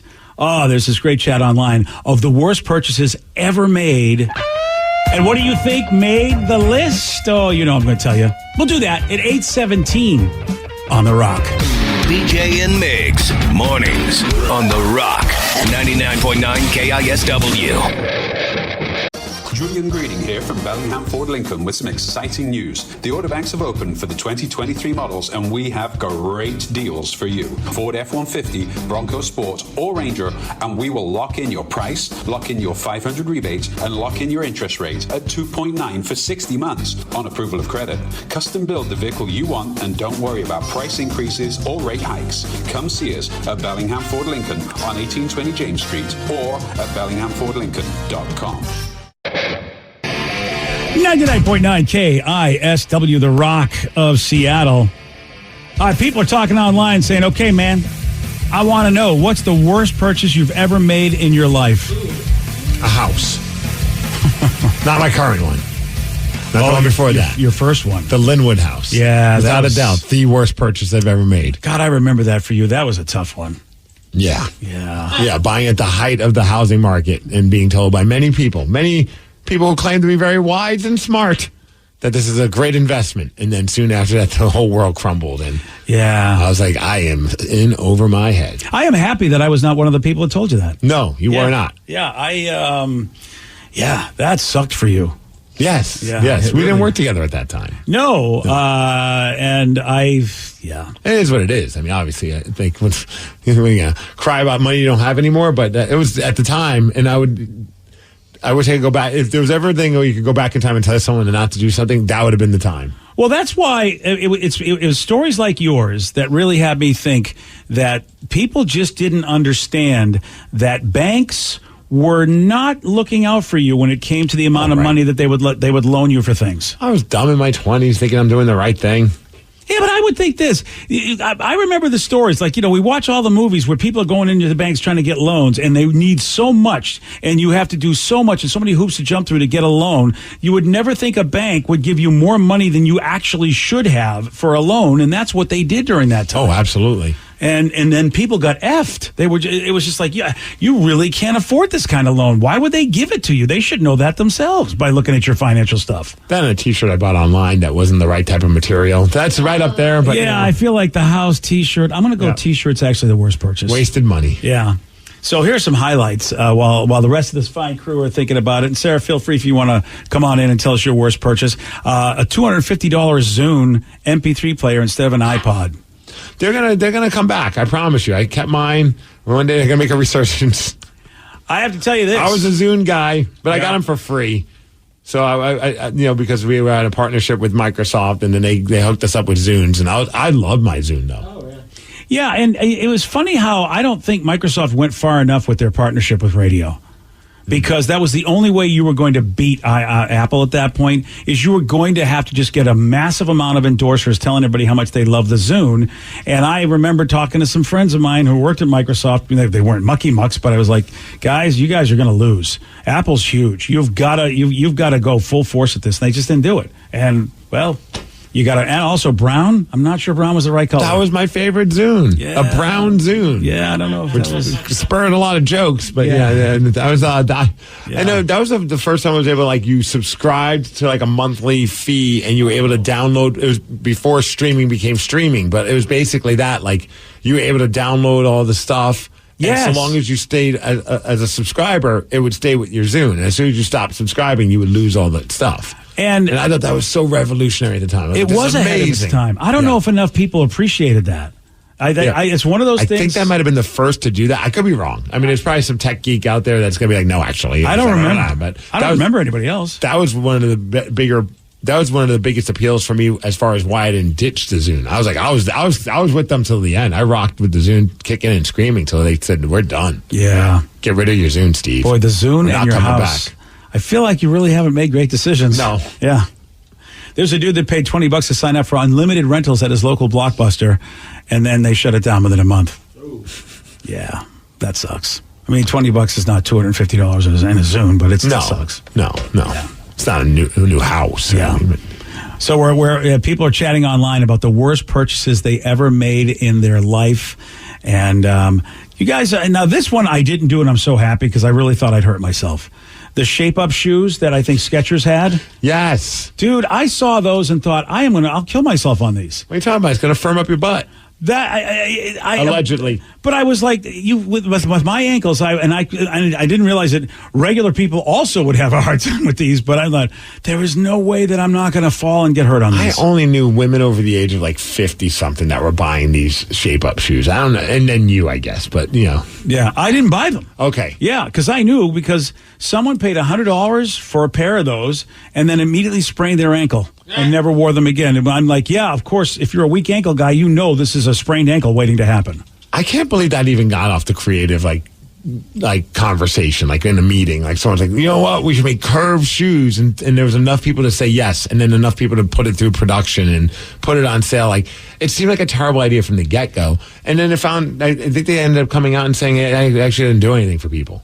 Yeah. Oh, except maybe sprain their ankle. Yeah. There was a whistleblower.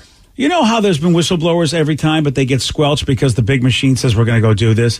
There had to be somebody, because where's the documentary on this? I want that, because I figured it out. I was like, this cannot be good. You're going to break your ankle, sprain your ankle. There had to be somebody at Skechers that said that. I don't think anyone ever said, hey, sweet ass. Granted, that's not the right way to probably say it to somebody. Hey, sweet ass, good Skechers. But hey, I noticed your ass is looking really good. Also probably not a good way to say it. And they're like, yeah, I owe it all to my Skechers. It's all about those Skechers.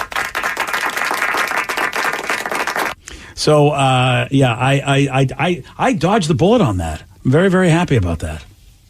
All right, so Sarah, you're in the room. Is there any purchase you regret? Yes, the first one that comes to mind is I bought a $200 push-up bra. What? You can buy a bra for $200? Oh yeah. The whole thing was I had no idea. This had no strap, so you could go strapless with it and such. But the weirdest part of this was they give you a whole, if you have trouble putting it on, you can literally Zoom a person to have you help instruct you to put it on. Very awkward. Some creepy older guy in his basement. It was, and the video's only from his chest up. It was literally some beautiful chick who was just topless trying to help me put my bra on from. Whoa. Yeah, it was the most. Wow. Yeah, you got a link to that video? Yeah, what's that? You? Yeah, that's a great Zoom. And then, I want to try to practice putting it on too. And I'm like, this isn't being recorded or anything, because now I'm going to be topless in front of this random topless stranger, probably in New York or something. Yeah, I'd be a little concerned about that. I know, right? But I was like, well, all right, here we go. I need to practice putting it on. I cannot.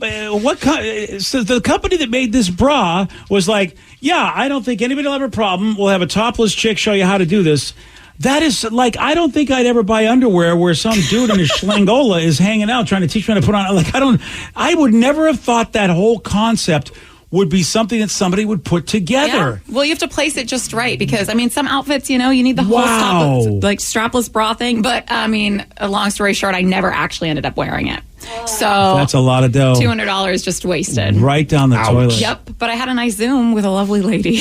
Vicky, are you aware of this concept? No. That there are topless women that will basically show you how to put a bra on? Well, it's a whole company. How do I get that job? Yeah. Well, we're going to connect you to our top bra specialist, Steve Miggs. Well, I mean, you do have... Hey, ladies.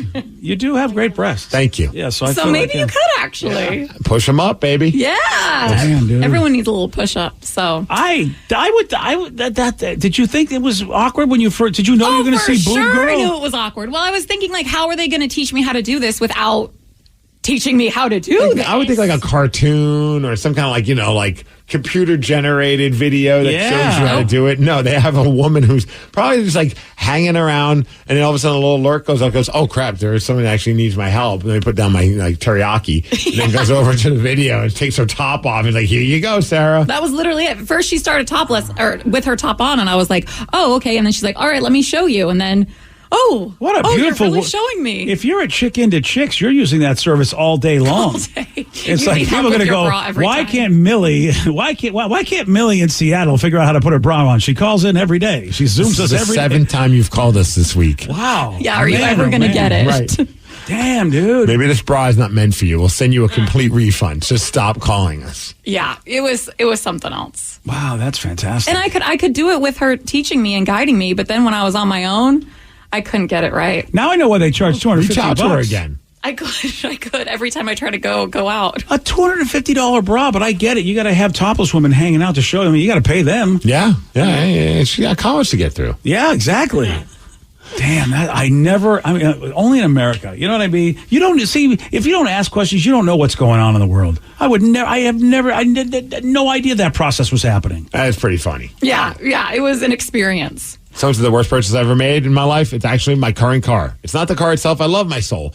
But my wife wanted to get a new car like a month after I got my job. So the only loan I could get was 17%. In 3 years, I paid more in interest than I did on the actual car. I finally refinanced it and through BECU, and now I'm under 3%. 17%. That's huge. Wow. Yeah. Wow. That's insanity. Yeah, and if you're only paying the monthly payment, how much of that is principal? Hardly anything. Damn, dude. All right, Danny, what's the worst purchase you ever made? The one during the pandemic, I bought a inflatable kayak, and I think that I would contend that that's the worst purchase I ever made. How often have you used it? We've used it twice. My girlfriend's used it more than I have, but I realized that I don't like being on the water, and I don't like blowing things up. And at the end of the day, I'm just like, why did I spend $250 I on remember this him stupid getting inflatable kayak? I do remember you getting this, and I thought, what? It's a $250 lesson. Yeah. Man, well, and drunk lesson at that point. I'm like, I should not make drunk purchases. Linda ever just again. texted and said that's the best purchase you've ever made. I don't doubt it, honestly. Yeah. She loves that thing, and she goes out like when does she deflate it every time? Oh yeah, it sits in her trunk, and she at least you got one of those inflator machines. Absolutely not. You have to blow it up by your own lungs. Blowing it with her mouth. I swear to God. No, she's not. That's insanity, no, dude. She'd pat. No way. Come on. I swear to God, they How did long not does it come take with her? Probably about 20 minutes to blow the whole thing up. Yeah, she's a good blower. What? You got to get one of the inflators. Why would you get an inflator? Right? I thought you at least had one of those. Nope. You should do her a solid That's and get insane. her one of those and put it like one that plugs into the car. They're $10. I have one. Come on, sweet. buddy.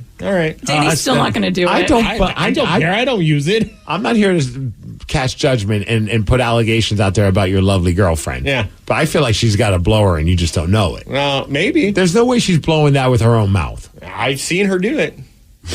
Yeah, but what about the... Look at like a kiddie pool. And then, I'm like, where's the blower thing? There's no way. I'm going to pass out if I try and blow this thing. I have a hard enough time blowing a bunch of balloons. Like, after a while, you're like, I'm winded. I mean, you could be right. I've seen her do at least parts of it, but I've never watched her set up the full thing. So, and I've never done it myself. So. She just sits there and she just starts blowing on it to make you think. And then as soon as you turn your back, she goes, okay, I'm going to pull out the inflator. Yeah, have you seen those inflatable kayaks, BJ? Yeah, they're huge. That's what I'm saying. I mean, they hold 2 people, which means to blow that up, forget about it. Yeah, I mean, no. Is it a 2-person one? Yeah. Does it look kind of like this guy I'm finding on the internet? Yeah, different color. Okay, but similar size. Similar she's color, blowing that whole There's thing no up. way she's blowing Come on. Come on. Come on. Okay. To be fair, I have not used it since probably 2021. I wouldn't either if you have to blow it yourself. Okay, I am learning a lot of weird things about the women involved in this show. You know what I mean? The women involved in this show, Danny's girlfriend, my daughter, blowing $250 but getting a topless bra lesson. I mean, Danny's girlfriend just blowing up things. I mean, that seems like a chore. I agree. I question it. Someone says kayaks come with a hand pump, but we have a battery-powered one as well. Hand pumps sunk too. So they suck too. They do. Hand pumps suck too. Hand pumps better than blowing it with your mouth? Not a lot. Oh, definitely a lot. Well, I mean, yes, you don't pass out, but you know how long it takes on a hand pump? You don't pass out. Yeah, but I think it still takes quicker than blowing it. Oh, not much quicker, dude. I think my hand is quicker than my mouth. Well, I would have to just talk to the people at your night job to find that out, sir. That's all I have to do. Hey, yesterday, I'm out. Hand quicker than his mouth boy got this one wrong. The Bare Necessities is a song from what Disney movie? The Bare Necessities. Is that Winnie the Pooh? No. Don't bother. Necessities. Jungle Book. Yes. Oh, right. You did get that right. Yes, sir. I only hoped. I had hoped for that. All right, you want a shot at beating Steve? You got a 206-803-ROCK. We're going to play Beat Migs. We'll do it at 8:47 on The Rock. Today's podcast was brought to you by Travis Gagne, bankruptcy attorney. Here's another question from a listener. How long is a bankruptcy going to affect my credit rating? Of course, most of the time, by the time we're talking about filing a bankruptcy, the credit has already taken a huge hit. Chapter 7 is going to affect it more negatively than Chapter 13. Chapter 7 stays on your credit report for 10 years from the time you file. It usually takes 7 or 8 years for your credit scores to get back into the normal range in a Chapter 7 case. However, your credit will start to recover even in Chapter 7 after about a year. You'll be able to get credit again right away, usually before your case is even over. Chapter 13 stays on your credit report for 7 years and usually takes about 3.5 years for your credit to get back in the normal range. So Chapter 13 will mean your credit gets better much more rapidly. Thanks, Travis. If you have more questions about bankruptcy, you can reach out to Travis anytime at ChooseTheRightChapter.com. That's ChooseTheRightChapter.com. Thanks for listening. The Jet and Black Labor Day sale has been extended through September 13th. Save up to 50% off on top brands like Maytag, LG, GE, and Frigidaire. Save over $2,000 on Frigidaire Gallery refrigerators, $450 off KitchenAid dishwashers, and over $900 off GE range and microwave hood combos. Plus 0% financing for 18 months OAC. Come shop the extended Labor Day sale and experience the Jet and Black difference. Jet and Black, your hometown appliance store. Online at jetblack.com. Are you dealing with a personal injury? Don't go it alone. Turn to the experienced team at Phillips Law Firm. Their attorneys have helped thousands of clients get the compensation they deserve. Call Phillips Law Firm now. Call 1-800-JUSTICE or visit justiceforyou.com. Hi, this is Tom Borthwick, the Diamond King. We have a huge selection in store, 10 times most places in Whatcom County. We have over 100 certified large diamonds in stock. We have trained staff that went to jewelry school. We offer huge discounts all the time, every day. We have 3 jewelers in our store. We want you to save time. We gift wrap everything and treat you kindly with knowledge. Thank you for shopping a family-owned small business that supports 9 families. We donate to over 50 charities per year. Thank you for being our customer, Borthwick Jewelry. Hey, this is BJ. Thanks for listening to our show's podcast. If you're a fan of all things geeky, you should check out my other podcast, BJ Shea's Geek Nation. We have new episodes every day, and you can check it out at bjgeeknation.com. Your home is going into foreclosure and you feel like a financial wreck. you don't know where to turn for accurate information. I'm bankruptcy attorney Travis Gagne. Let's talk about some legal options. If we work quickly, we can propose a plan to save your home, modify the loan, or in many cases even eliminate your second mortgage. The consultation is free. I've helped hundreds of people just like you make informed decisions about whether to save their home or exit it on a reasonable, organized timeline. The chapter you choose sets the tone for the next chapter of your life. Please contact me today at choosetherightchapter.com. That's choosetherightchapter.com. 99.9 KISW, the Rock of Seattle. All right. Second half of the season's about to start. We've got to get these Mariners going. They're going. John Smoltz said last night with the Mariners pitching, he feels like if they can just get a little more offense, this team will be in the thick of it. He also said if the Mariners wear these shirts, they will continue to win. John Smoltz knows what he's talking about. He's an all-star Hall of Fame pitcher, right? Yes. Oh, he knows what's going on. And we got two shirts for you to choose from. He's a 3/4 length, the sleeve styles you like for baseball shirts, home or away. Got the Rock logo on the front, cool trident, and you want them. And you can get them at KISW.com. Let's play B Migs. It's time to play the game. So everybody scream his name. Beat Migs, don't be a loser. Whoa, Beat Migs, you're a loser. Who's ready to be me?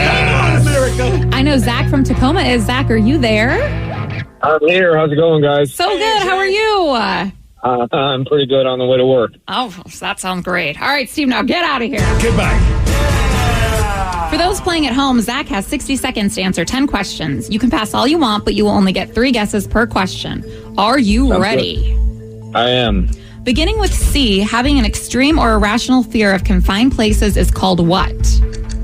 Claustrophobia. Yes. Hogwarts was divided into 4 houses. Gryffindor, Hufflepuff, Slytherin, and what? Pass.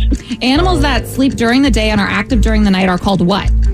Nocturnal. Yes. What is the largest tendon in the human body? Pass.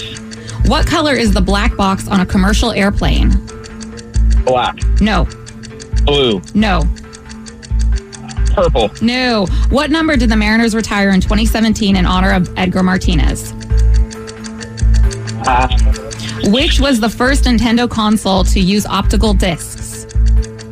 Wii. No.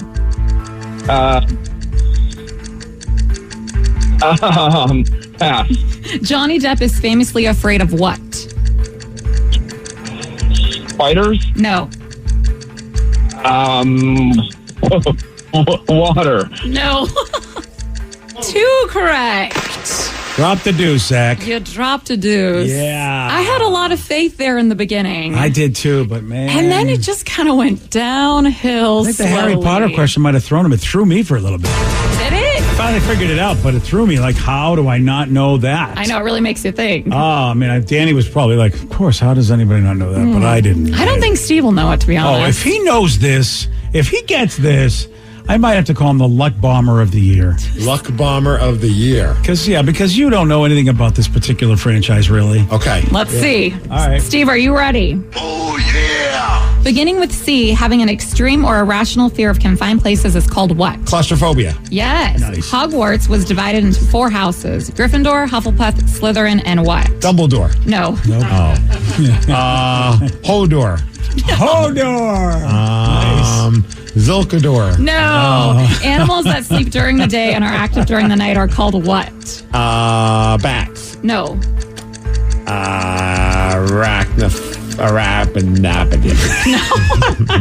Night crawlers. No. What is the largest tendon in the human body? Largest tendon. The Achilles? Yes. Nice. What color is the black box on a commercial airplane? Orange? Yes. What number did the Mariners retire in 2017 in honor of Edgar Martinez? Number 11. Yes. Great to see him at the game. Yeah, I know. Which was the first Nintendo console to use optical discs? Ooh, I'm going to go with the GameCube. Yes. Johnny Depp is famously afraid of what? Amanda, what's her name? No. Rats? No. Snakes? No. Which city was divided by a wall from 1961 to 1989? Berlin. Yes. You get 6 correct, which is a big win. 6-2. Nice job, buddy. Sorry, Zach. He would have beat me today. Steve got some that I just was like, I can't believe I don't know these, and Steve did. Wow. From the best. I'll run this one.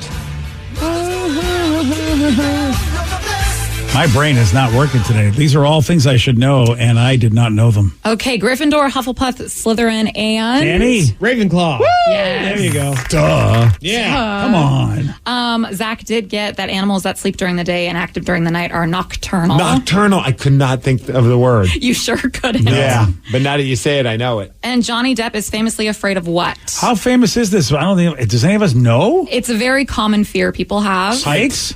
No. Planes? Small spaces. No. Would it be amazing because you did that earlier in the questions? Oh, yeah. Clowns. Clowns? Yep. Interesting. Oh. Famously afraid of clowns. I don't think I knew that about him. Well, now you know. I like Steve's. Amber Heard. I was who you're trying to get. Yeah. He was afraid of Amber Heard. Yeah, I couldn't think of her name. Would have been really good if I did know. I would think he's probably afraid of beds. Yeah. Just because of what you'll find on them. Turd beds. Yeah. Oh, God. Beds. Yikes. I know. Here's the thing. How about poor Amber Heard? Because that's the only image I think of whenever I see her. I just see her basically making a deposit on the bed. That's like the image that comes to my mind. And that's going to be with, like, every time I think of Amber Heard, that's going to be my image in my head forever. And that's like the worst image to have. Sure, it really is. Like, God. I mean, she's in the catcher's position, and you're like, okay, I don't. That's all I think of. It's like, it's a 3-2 count, and Amber Heard delivers. Now, if you ever start dating her afterwards, she's probably gonna find someone else to be in. I don't know if she is or isn't, but do you say, hey, you're not staying the night? No, we're gonna have to ease into that. I need full trust that I can leave the bedroom while you're still here. Or do you get the plastic sheets they do for people that wet the bed? You just put that on there just to be sure. That extra layer? Yeah. So, probably. Yeah, I'd probably have to. Yeah. Gross. Lots of nice. Yeah. Amber Heard, everybody. Well, that was delightful. All right, it is your time right now. It is time for Listeners on the Loose. This is where you pick the topic. This is where you guide the show. You can call us. You can text us. 206-803-ROCK. That is the number to call. That is the number to text. We've got your calls and texts at 917 on The Rock. BJ and Migs, mornings on The Rock, 99.9 KISW. 99.9 KISW, The Rock of Seattle. It's Listeners on the Loose. Brought to you by Whole Foods Market.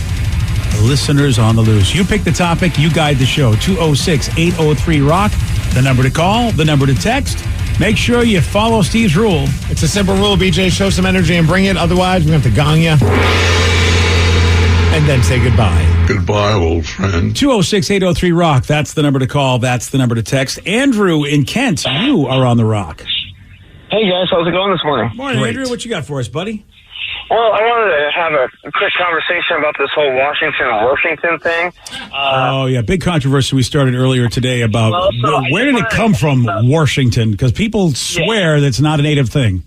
It's not. So pretty much what it is that my ex's family was all from the Midwest, and they said that all the time was saying it with an R. Now, my big question is to Steve.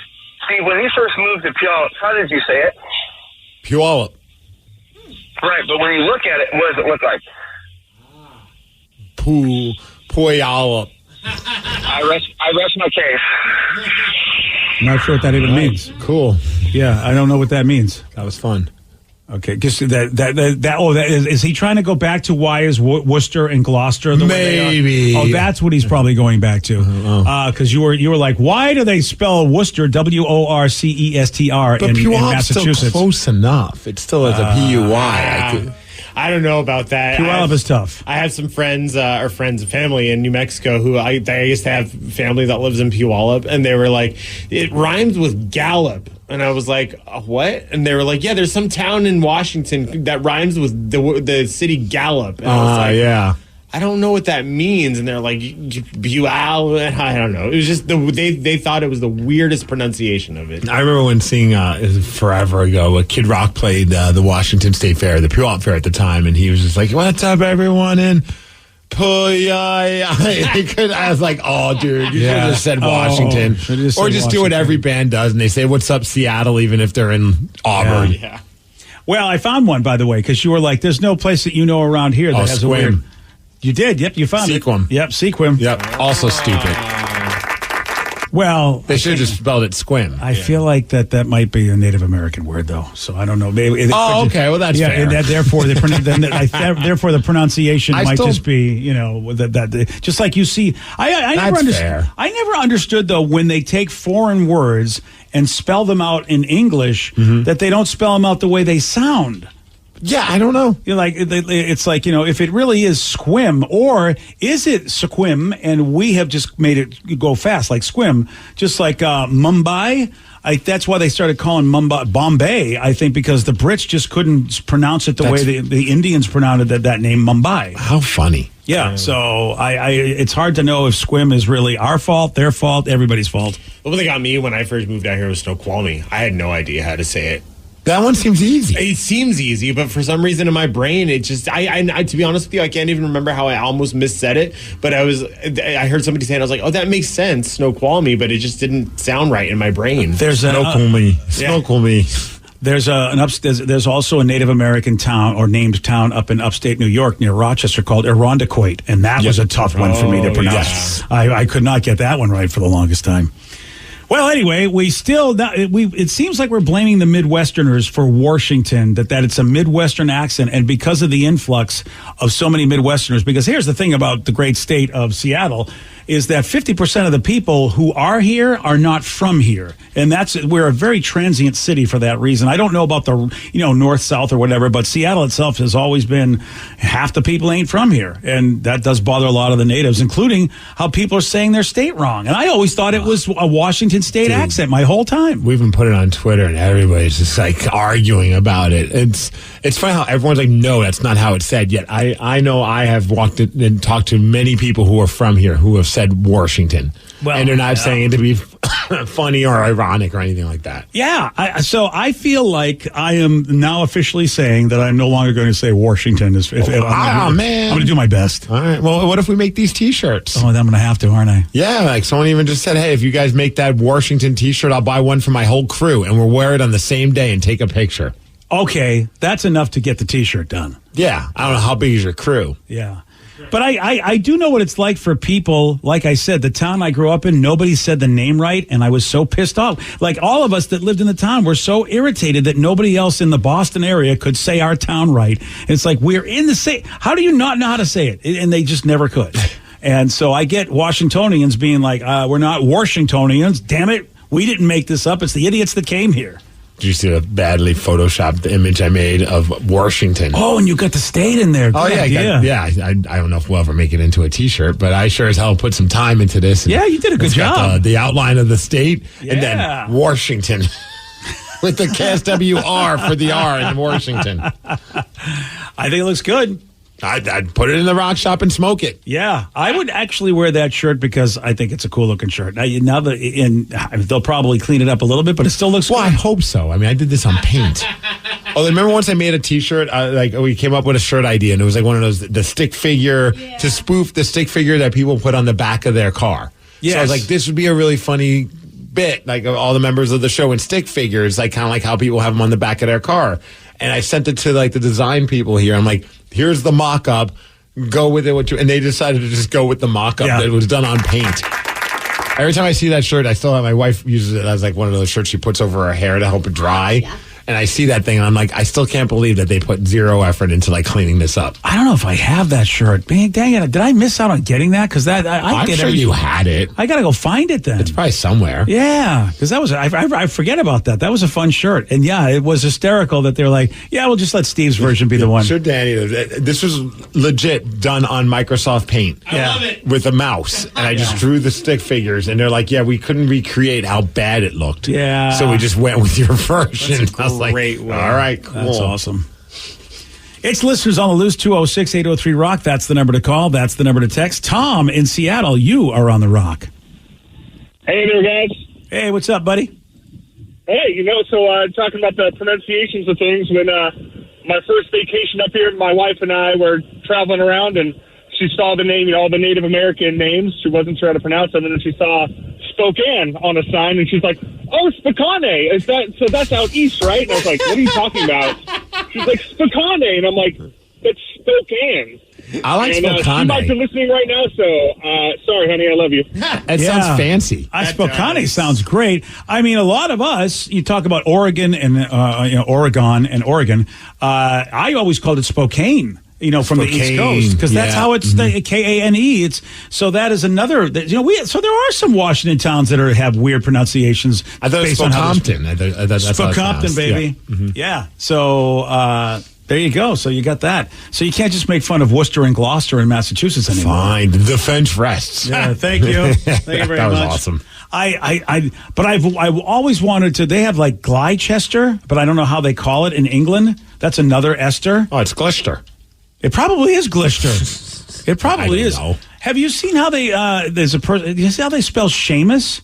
It's Seamus, and I would never get that to be Seamus. Well, as a wrestling fan, we spell it Sheamus. Oh well, so you guys are savages. I was like Celtics and Celtics. Ooh, and Celtic is the real word, right? But then when you're a basketball fan, it's you guys in Boston again. Well, what do you want us to do? What do you want us to say? That's how we do it. Yeah, I want you to do it the right way. Oh, the right way? Yeah, like New York? Yes. Like you guys do it? Okay.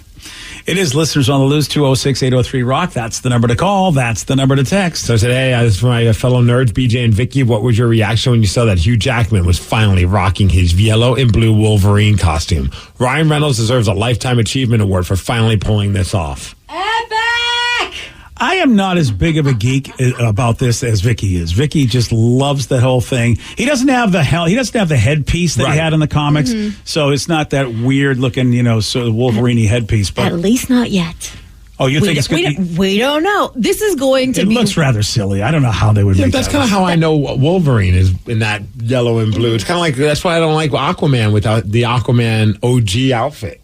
This whole movie is just going to be ridiculousness over and over and over again. Like, they're bringing back Jennifer Gardner as Elektra in this movie. Oh, wow. Okay. Yeah, it's going to be ridiculous. And I love it because in the first X-Men movie, he's like, oh, this costume. And Cyclops is like, what, would you prefer yellow spandex? So I love that it's like a whole callback all the way back around. I feel like they're just going to joke on it. Yeah. And there are rumors or speculations that this is all going to tie into like the Loki series. There's just so much going on. Wow. And this is just going to be ridiculous and fun, and you can't take it seriously.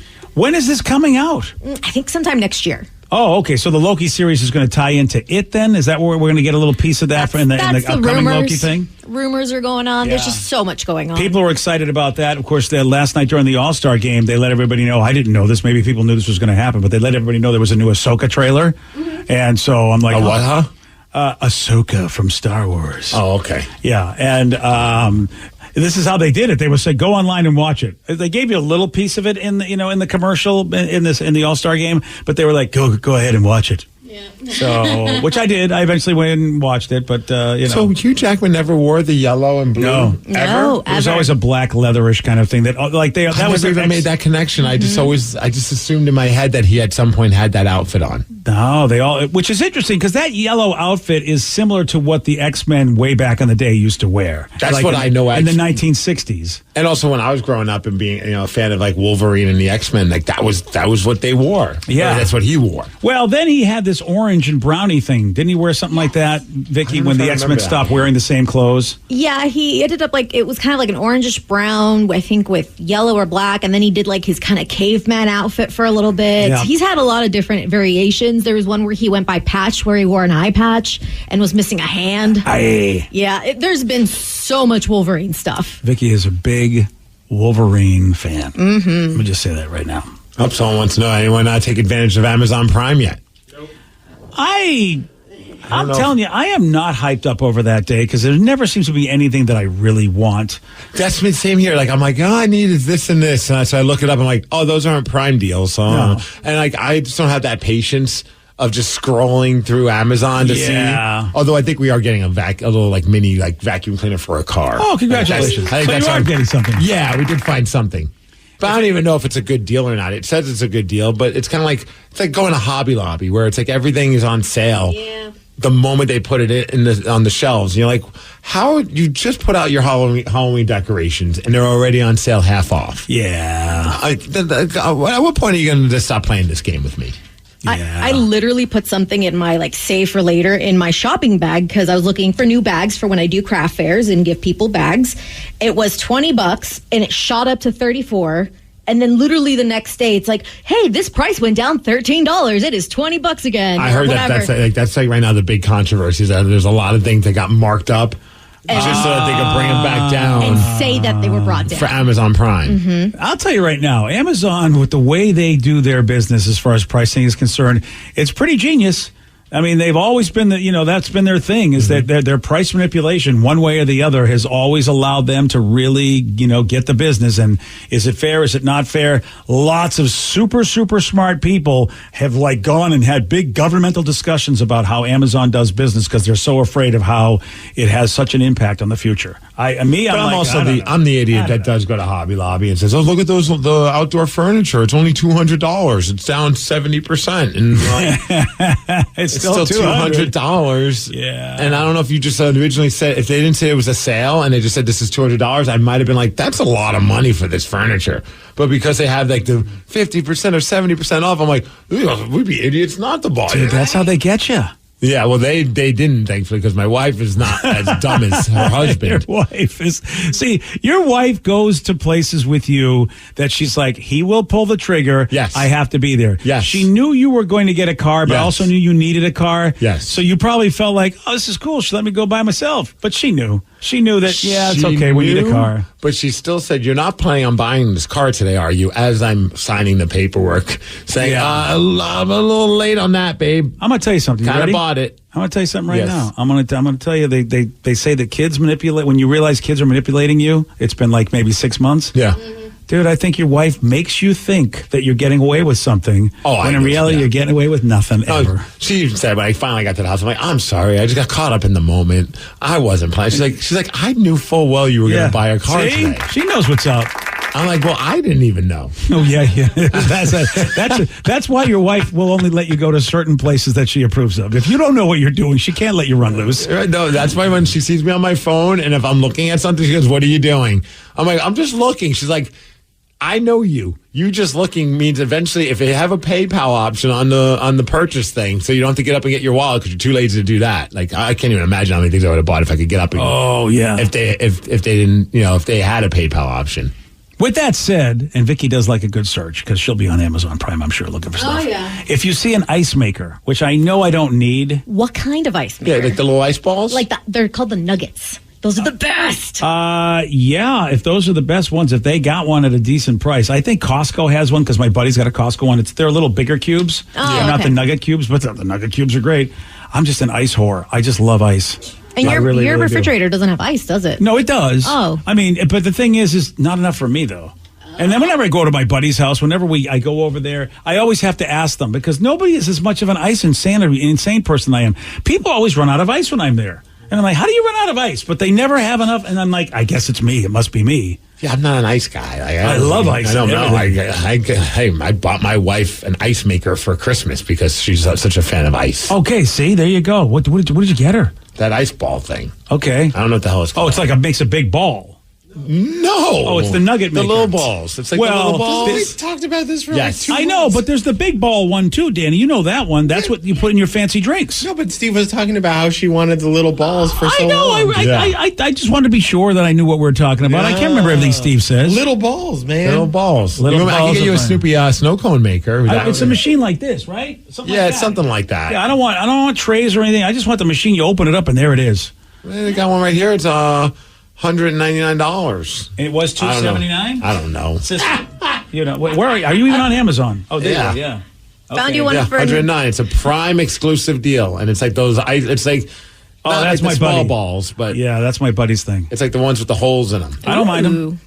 Okay. I found you one for $90. Where's that one? On Amazon. Oh, okay. It is down from $119. All right, send me a link to both those. I'll see what's up. Suckers. I might get it. Why not? It's Prime Day. What color would you like?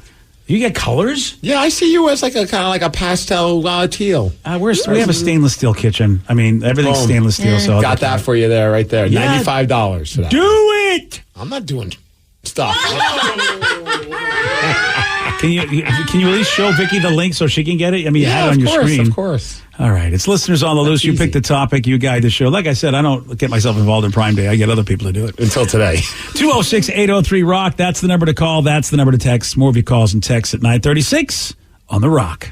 BJ and Migs, mornings on The Rock, 99.9 KISW. If you've been waiting on buying a new grill, the Labor Day sale at Judd & Black is your best chance to make it happen. The Weber and Traeger grill you've been eyeing, chances are we have it. The best part? Our limited time, 0% financing options makes locking down your grill easier on your wallet. You've waited long enough. Get your grill during the Labor Day sale, extended only through September 13th. Judd & Black, your hometown appliance and barbecue store. Online at juddblack.com. 99.9 KISW, The Rock of Seattle. It's listeners on the loose. You pick the topic. You guide the show. 206-803-ROCK. That's the number to call. That's the number to text. Todd in Kent, you are on The Rock.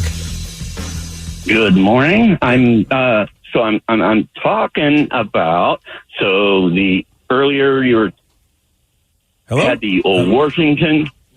Oh, okay, Todd. Todd, take a deep breath, Todd. Let's take a deep breath, and I'll set it up a little bit. It's the Washington pronunciation of Washington, and where did that come from? And then we think it's a Midwest thing that came from the outside. Many people say nobody who's actually from here ever says Washington. What's your experience? So my mother is from the Midwest, Sioux City, Iowa, and she always pronounced it Washington. And she's from the Midwest.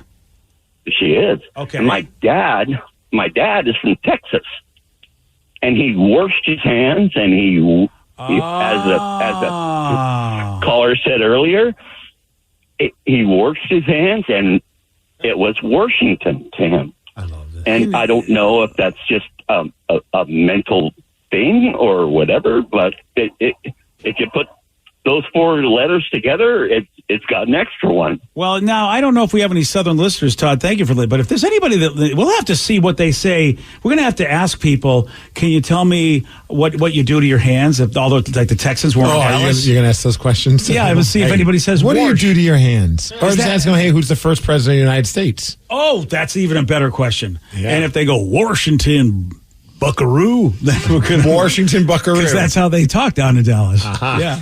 Well, we're going to Dallas. Yeah, we are. Yeah, exactly. So we'll get to test it out. We need these Washington shirts ready in time for our trip to Dallas. See now, so we've been blaming the Midwesterners, but his mom blaming anyone. Well, that's what a couple of people said. It was a Midwestern accent that's all about Washington. I've been thanking the Midwest for this. this. Have you been thanking him? Yes. But what if it's the Southerners? But how many Southerners have come to Washington? I feel like, we don't get too many Southerners up here, compared to Minnesotans, Chicagoans. I get them coming out here, but I don't know. Well, what about in Minnesota? Don't they call it Minnesota? Yeah. Ooh, yeah. So they're known for saying their own state wrong. Yeah. So, of course, they get everybody else's state wrong, too. See, in New York, we drop the R's and everything. So that's why I'm kind of, this is tough for me. We Bostonians, we add R's to the end of words, like idea. Oh, yeah. Yeah, in New York, we've done that as well. So we drop R's and we drop We're very R's in the selective middle about of our R's. Yeah, it's so weird. It's like we add R's to words that don't have them, and we drop R's from words that do have them. Like, I have an idea. Let's get the car. Yeah, for the longest time, I was calling it the Ock of Seattle, and then Ryan's like, dude, you got to add the R. Yeah. Sorry. Yeah. All right, New York boy. All right, we got some text messages, BJ. Yes, what we got? Someone wants to know, it's kind of almost a help wanted, but we'll throw it in right now. They said, hey, I'm going to stop smoking, and now I'm going to have more time at my work for breaks. So over the last 12 months, I've been trying to find a good replacement for what to do during my breaks. I've narrowed it down to 2 possibilities, and I wanted your guided input. Oh, heroin, right? That's a great replacement for cigarettes. Yeah, that's not one of the options. Oh, it's not? So there's now 3, okay? All right, thanks. One says I could bring in my laptop and game for about an hour per day, or I could build and paint models like Warhammers. Oh, well, I will say this. Yes, that will keep your hands idle, either one of those things. But people forget that cigarettes also help with your emotions. They help regulate you.